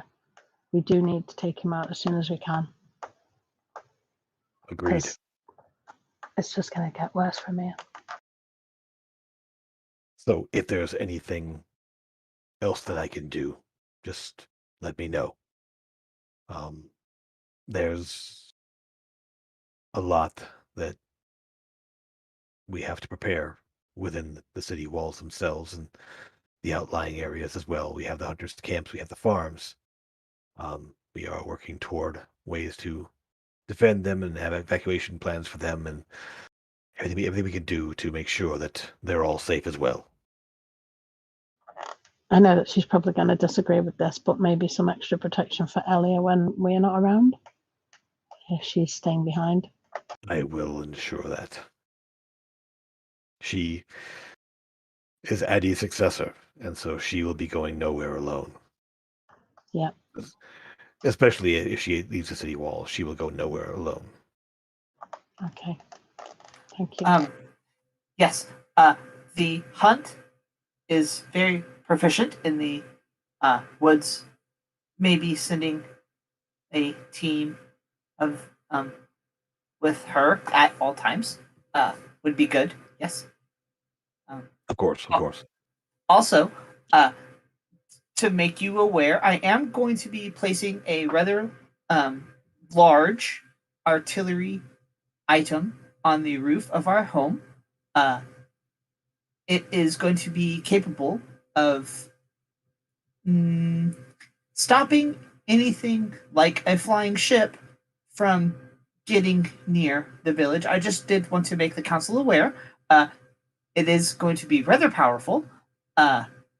So if you see me and Seb on the roof of our home, yes. Thank you for letting us know. And I appreciate the fact that you're taking interest in keeping the skies safe as well. That is very, very, very promising. And Duncorn's just like, right then. So I believe that that would make sense to take out more things from the sky. We have the ballistas as well. So, good. And Nimbus is looking at you like a artillery platform of some kind. You did not mention Yes! this before. Yes. So he's then going to start Okay. explaining mathematically. I'm going to build an arcane cannon, which Sure. Amethyst is going above your room. Sorry, that's the closest way to my workshop. And it is going to basically be a giant laser cannon, more or less, Sure. powered arcane, and it will stop anything from being able to get. I mean, it's not going to just take out passing birds and stuff, is it? Or, Yeah, Ellie no. when You she's have in to bird fire form. it. Yeah, No, you have fire to it, like, so. and it takes it will take me and Seb, both of Okay. us, Yeah. to use it. But yeah, it's They're all definitely fascinated by this, and we'll just say if anybody wants to step away during this long-winded explanation, you obviously can. Oh, yeah. it's Oh, it's yeah. gonna Most be Definitely we did. Yeah. full Mhm. of You math, want to talk like to ranges. so you wanted to talk to Andres as well about the shifters. What would have fixed Addie there? So in talking with Andres, and Elliot will join you for that one there. And to go there, he will in fact be aware of something that will work on this. It is literally called Shifter's Bane. It is a poison that affects people who are shapeshifters that forces them back to their normal form. It was developed by the Garvon military to deal with, well, way back when originally, when Scarlos and Garvon were still at war. They have a lot of shapeshifters in Scarlos. There's also on the southern border, you have Yuan-Ti, who are shapeshifters as well. They can change into snakes. And anyone else who's a lycanthrope or anything else that so pretty much the Garvon military created this toxin that forces someone, essentially takes them out of their shapeshifted form into their natural shape. Can we get some of that for when we see that stupid vampire again? It might not work as vampires are immune to poison. That's true. Right. Which Andres would just point that out. It's like, we work on a vampire. It is a poison and wouldn't affect a vampire. So I don't any sort of shapeshifters or lycanthropes or shifters, like, oh no. First you're hearing about it, Torben. think that should be well. The party doesn't know I'm a shifter yet, so Right, yeah. But he would get We see your eyes get big, right? yeah. That's what that he was like. Maybe that he doesn't say anything because he's like he doesn't want to like Yeah. I would say I don't have the formula myself, but I might be able to call in some favors and get something on that. Get a way to create that. I don't know that it's widely used anymore, but at the same time, I'm sure there's squirreled away somewhere in the Grand Academy or anywhere in the Caravan military down in Dravier. I have some connections I could call in and maybe some favors to ask to get a hold of that formula. If you want. No. I don't know that we'll have a use for it. All right. Actually, maybe. I don't know. Okay. Well, if you do, let me know. If there's anything else I can do, of course, as always, please let me know. I'm here to help in any way I can for the most part, and you've brought me a lot of business, and yes, I think that there's a number of things we can do. Do you know if there's any way of blocking it from being used? Sort of an antidote or a preventative measure. I can look into that. Yeah. I'd appreciate that. All right. Also, do you remember when we made the? I'm going to gesture to my back. The glass. I am going to need another couple of these made, as I would like to make one for Seb. You're making more Mizium apparatuses? Yes, one more for Seb. Okay. I'm going to say no. I'm just going to say no. No. Aw, he does not have one. It's okay. Yeah, multiple. It doesn't like not because you're mass produce. That took you years to make. Yes, and a lot of materials and a lot of Mizium that you don't have currently. So it's an eventual thing I would like to start making for Seb. Yeah, it's something, not a immediately make for Seb. Yeah, but all right then. I would say that then. So we'll go. We lose. Amethyst again. Oh no! Oh no! Come back! Okay. Well, while we're waiting for it to pop back on here, is there anything else anyone wants to do with the course of the? So there'll actually be a few days of downtime. The last thing that the council will inform you of is there is going to be a funeral for Addie. A number of people. I mean, she's lived in this community for 40 years. And a lot of people knew her, and so it is planned for 3 days from now. Essentially, I'll do a sending to Mabel to let her know. Sure. For her to tell Perrin and iron off. Sure. And so we'll give it. So if there's anything anyone else wants to do over the next couple of days as that's happening there, just general things or specific things. I would like to play a handful more pranks. Okay. Do like a small explosive in the clean box, so that way when someone goes through something in the clean box, so like firecracker, scaring. I would like. Doesn't become a monster. Great. Okay. Clearly, we're all allowed to start pranking each other. And then also like a couple of different little like mist of like a smelly gas that when someone like would open up a door, they would get like sprayed in the face with like butt gas. Okay. Sure. So a number of very terrible, annoying pranks happen over the next couple of days. It kind of lightens the mood a little bit, at least, in terms of there's obviously a lot of bad things happening, has happened, and some intense things going on. Sora, you sent up a number of a couple of sendings over a couple of days. And there's, I will say, That was a whole letter I sent you. right. So That wasn't sendings. It was a whole letter. okay, so the letter, yeah, You there's a could way. take your time to get back, but yeah, it Sure. took a whole letter to get it there. Okay, all right. So you said you had a letter sent off. All right. So a couple of things then. Things as far as you know, things in Port Oris are quiet. Lucas, you don't get any dire sendings sent your way. Just sort of general things from Alindra. Just kind of checking in, seeing how things are going, kind of stuff. Torben, same thing. You kind of, if you get a couple of sendings at least from the Lyceum, we'll say just check-ins essentially to see how you're doing, how things are going, kind of stuff. I mean, nothing serious, nothing big, just something that's coming in there. However, Sora, Mm-hmm. two things.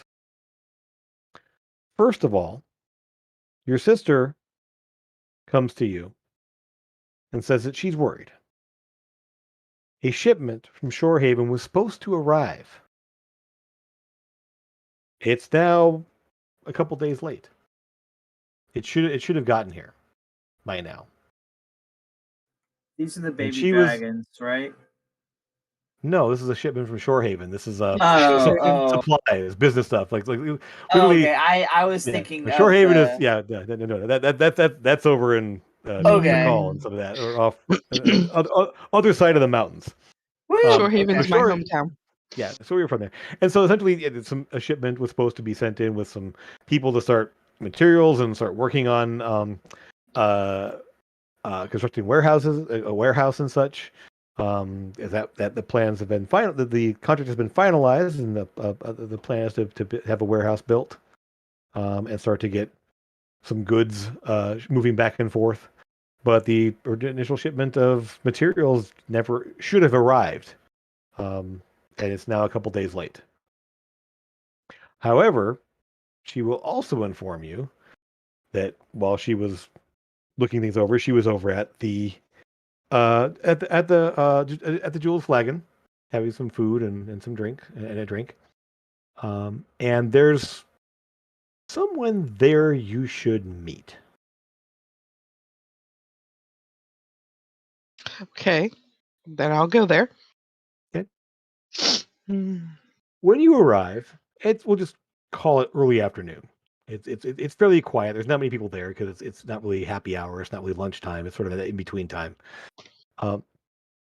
There is Andres is behind the bar talking to an individual that immediately stands out to you. Oh no. For a number of reasons. First of all, he's big.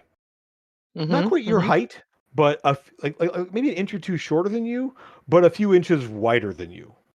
Just massive person. Dragonkin. Golden scales. Of course it is. Okay.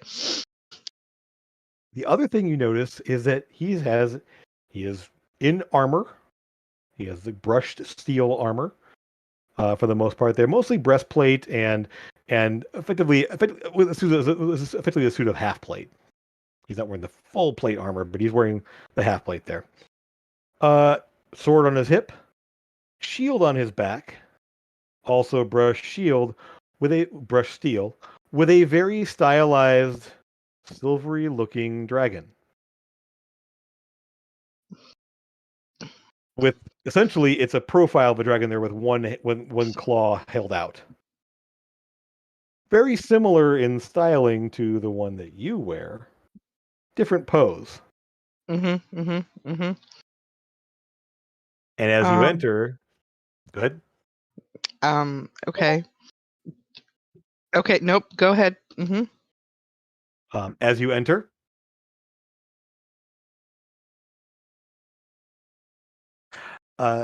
he turns, and he is very male dragon can tend to have a little broader neck and head, and just this guy's just got this massive dome. Looks at you and You must be the one I've been hearing about. A paladin of Bahamut. Sora, is it? Yeah, that's what they call me. My name is Gethranosh. Which literally, essentially translates to hungry. Okay. I'm Okay. gonna Um, eat you. well, it literally means, so the direct translation is greedy mouth, which okay. Okay. which in draconic means basically means hungry. Um, uh, he's just stands there looking at you, and I understand. You've been making quite of a name for yourself in this region, in the name of. And he actually, at this point, you see up on kind of up on the left, but just above his heart is that same stylized dragon on the armor itself, the one we both revere. It seems. Yes. Yes. Let's have a Associates. seat. There's places to Associates. sit, right? Oh yeah, it's a tavern. This is the place you guys met originally. So, Yep, yes, yep. food and everything else. That so you kind of like point to a chair, and by all means, yes. And he's like, another, please. That was very, very good. And Andres sort of like nods to him and starts pouring another drink. He looks over at you. Anything for you, Sora? Just milk, thanks. And I'll cover his tab, Andres. Of course, sure. Milk coming right up. It's kind of like just kind of like shakes his head. All the cocktails like I made this place, and you want milk. Always the milk. So, so Gefranosh sits down with you. Associates at the I close. It's with an A instead of an I. Gefranosh.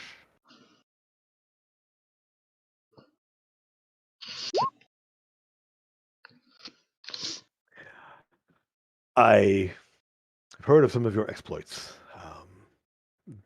Essentially, I've made stops in and around Port Oris a number of times, and between the Temple of Light and the embassy there, your name did come up. And the fact that a the paladin of Bahamut, seems to be working in this area, I wanted to meet you and see if, well, leave it at that. No. See, we can't leave it at that because you're the first paladin I've come across that actually has Bahamut. Yes. And I need a question answered, but it needs to be done in such a discreet way that I don't need you to think that I'm crazy. You've heard the voice. You've heard the voice, right? Yeah. Did you talk back to him? I've found that. The one we serve occasionally offers words, not conversations. I've never really been able to speak in a way, but I've heard the voice occasionally. Yes. Did you have a dream lately too? No. Not lately. Okay, so that's There's probably just me. there's a reason why I don't serve in the nation of our birth any longer. Oh, Well, there is corruption there. The fact that I'm yes. talking to you now is evidence of, in contrast to that corruption. I am here to speak with you in a civilized manner, not to take your head, as many would have done in the past. And you can see him actually visibly getting tighter and angrier at the thought of it. Yeah. There was a false prophecy amongst our people that I think has taken root and caused problems there more than anything else. I'm sorry. A little bit more intense than I needed to be at the moment here, but please, what your questions? I can tell. I interrupted you. No, it's more of a we're feeling each other out, and I think that we can trust each other at this moment. That I can tell you, and I'll tell him all about the dream. I won't tell him anything else about like the rest of the party and having like Lucas in that book and stuff. That's all omitted. Just the dream part itself. So And a vision. it felt very interactive. Like I felt like what I was doing was causing something else to happen. None of the dreams that I've had in the past, and it's been a long time, have mirrored that sentiment exactly. But the idea that what could only be what I could consider to be maybe avatars of the ancient ones. We know, well, it's said that the avatars of both Bahamut and the many-headed one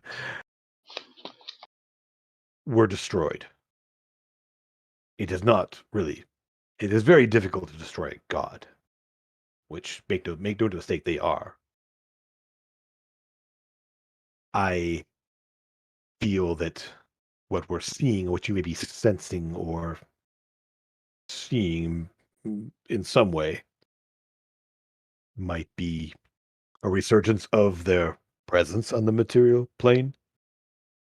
They're essentially their avatars. Not that the gods themselves are gone. That is blasphemy. That so many people in our nation think that is not possible.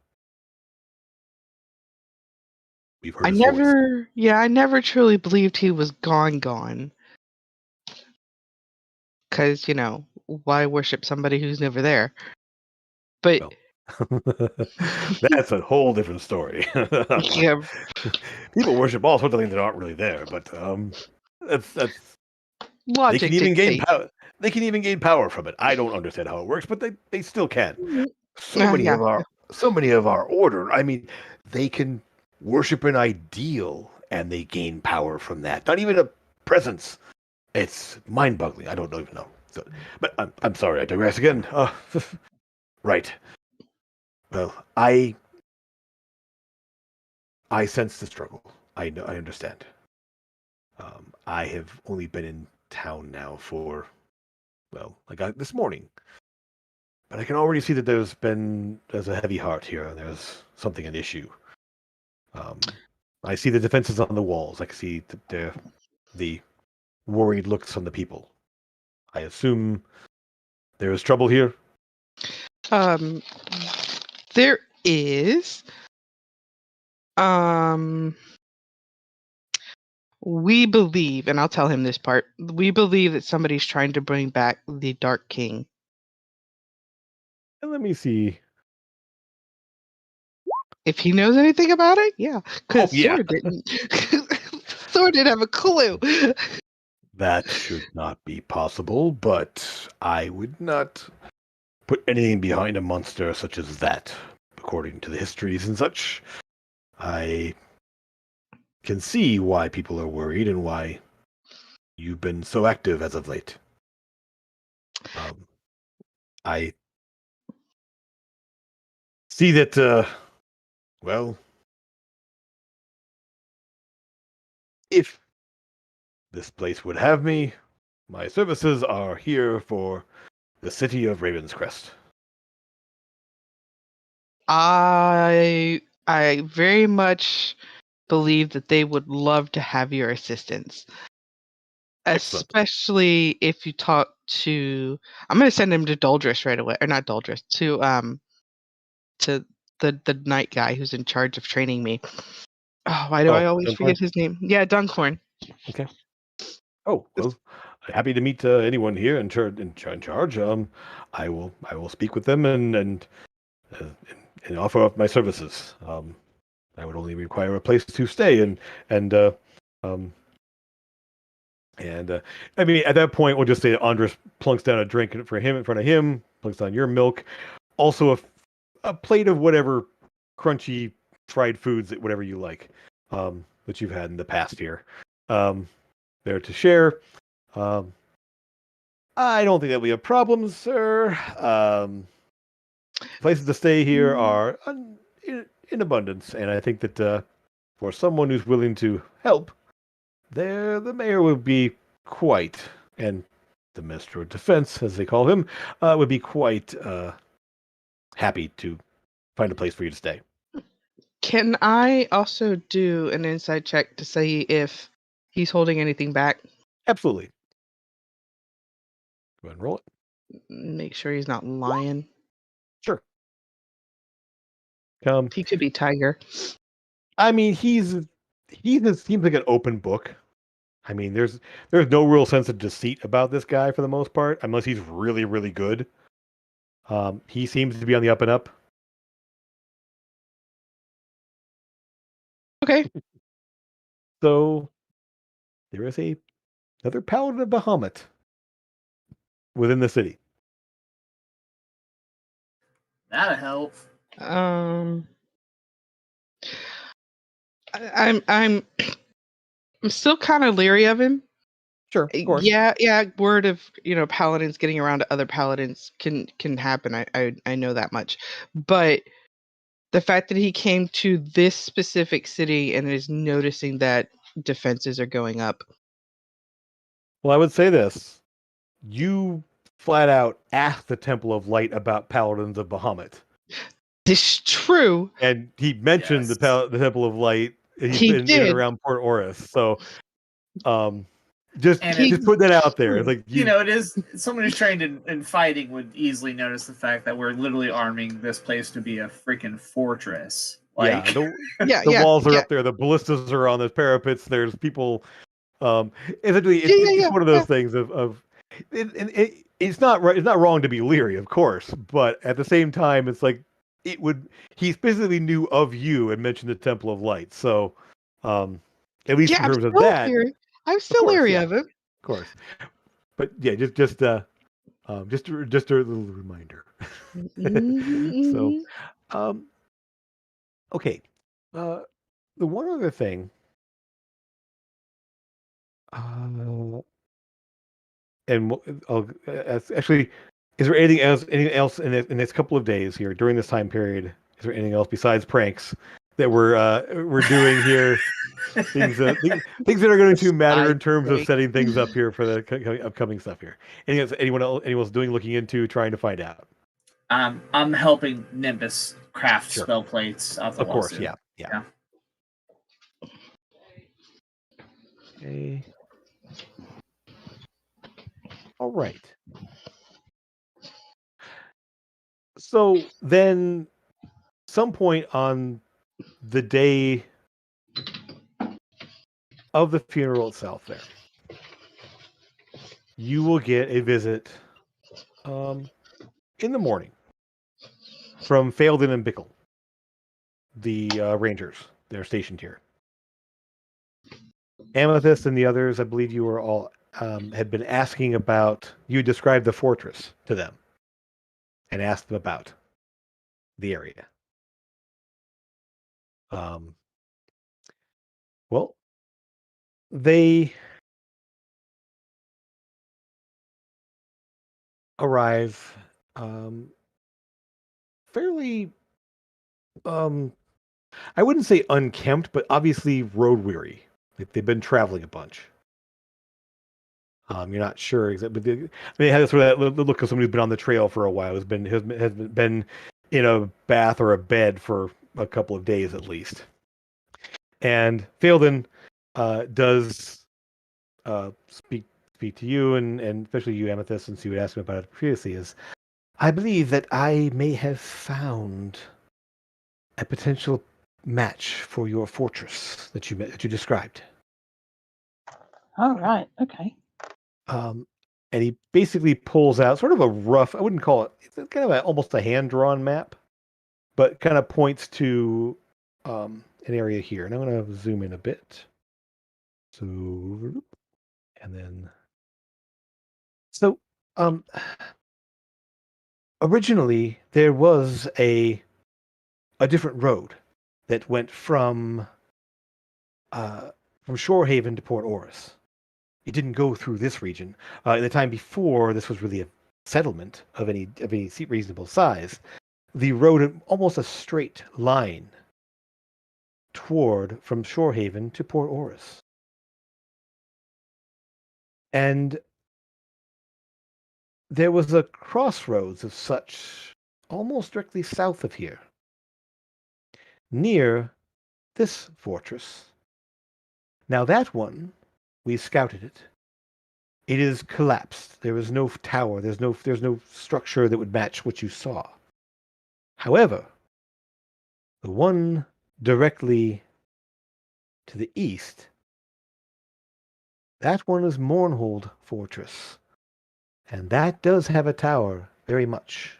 This one? Sorry, west. Sorry, this one over here. West. Okay.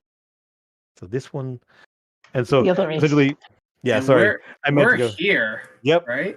Yep. The road used to just go straight, pretty much just a straight. I'll put a line on there just to put it. Pretty much went straight from here to here, and that fortress was on the road. This one was out over here, but this one doesn't match. But this one over here does. So, the road to Shorehaven now is about 10 days to get down to there. This fortress is approximately, as the crow flies, 5 to 6 days. If you go south and then west, you should reach it. Following more overland would be difficult. It's a lot of rocky and uneven terrain and such. But following the road to south to,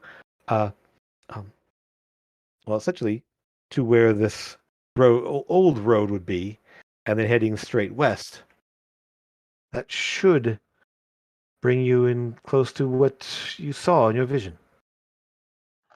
Mm-hmm. I mean, we have an idea of now where he's heading, at least. Roughly, or where he was. Actually, I don't know if you told him about Wraith or not there. So, that hopefully will help. We scouting the area there. There wasn't any sign of activity, and we only did a flyby using some familiars and such, so we weren't able to see a clear view of it. But there's definitely a tower there, similar to your vision. Okay. I hope that helps. Thank you very much. Of course. I'm going to go ahead and undo that. Okay. And with that, we come to the day of Addie's funeral. And we're going to leave that for another time, because we are in our time here today. So I know. But I'll say everyone who's out there watching right now, we will continue with this thing next time. We have a number of leads to follow and information and new people around and things happening. But I want to thank you all for being here. I want to thank you for watching if you're out there. And don't forget that we all are looking forward to seeing you again really soon. And take care of yourselves. Have fun, everybody. Take care. Thanks,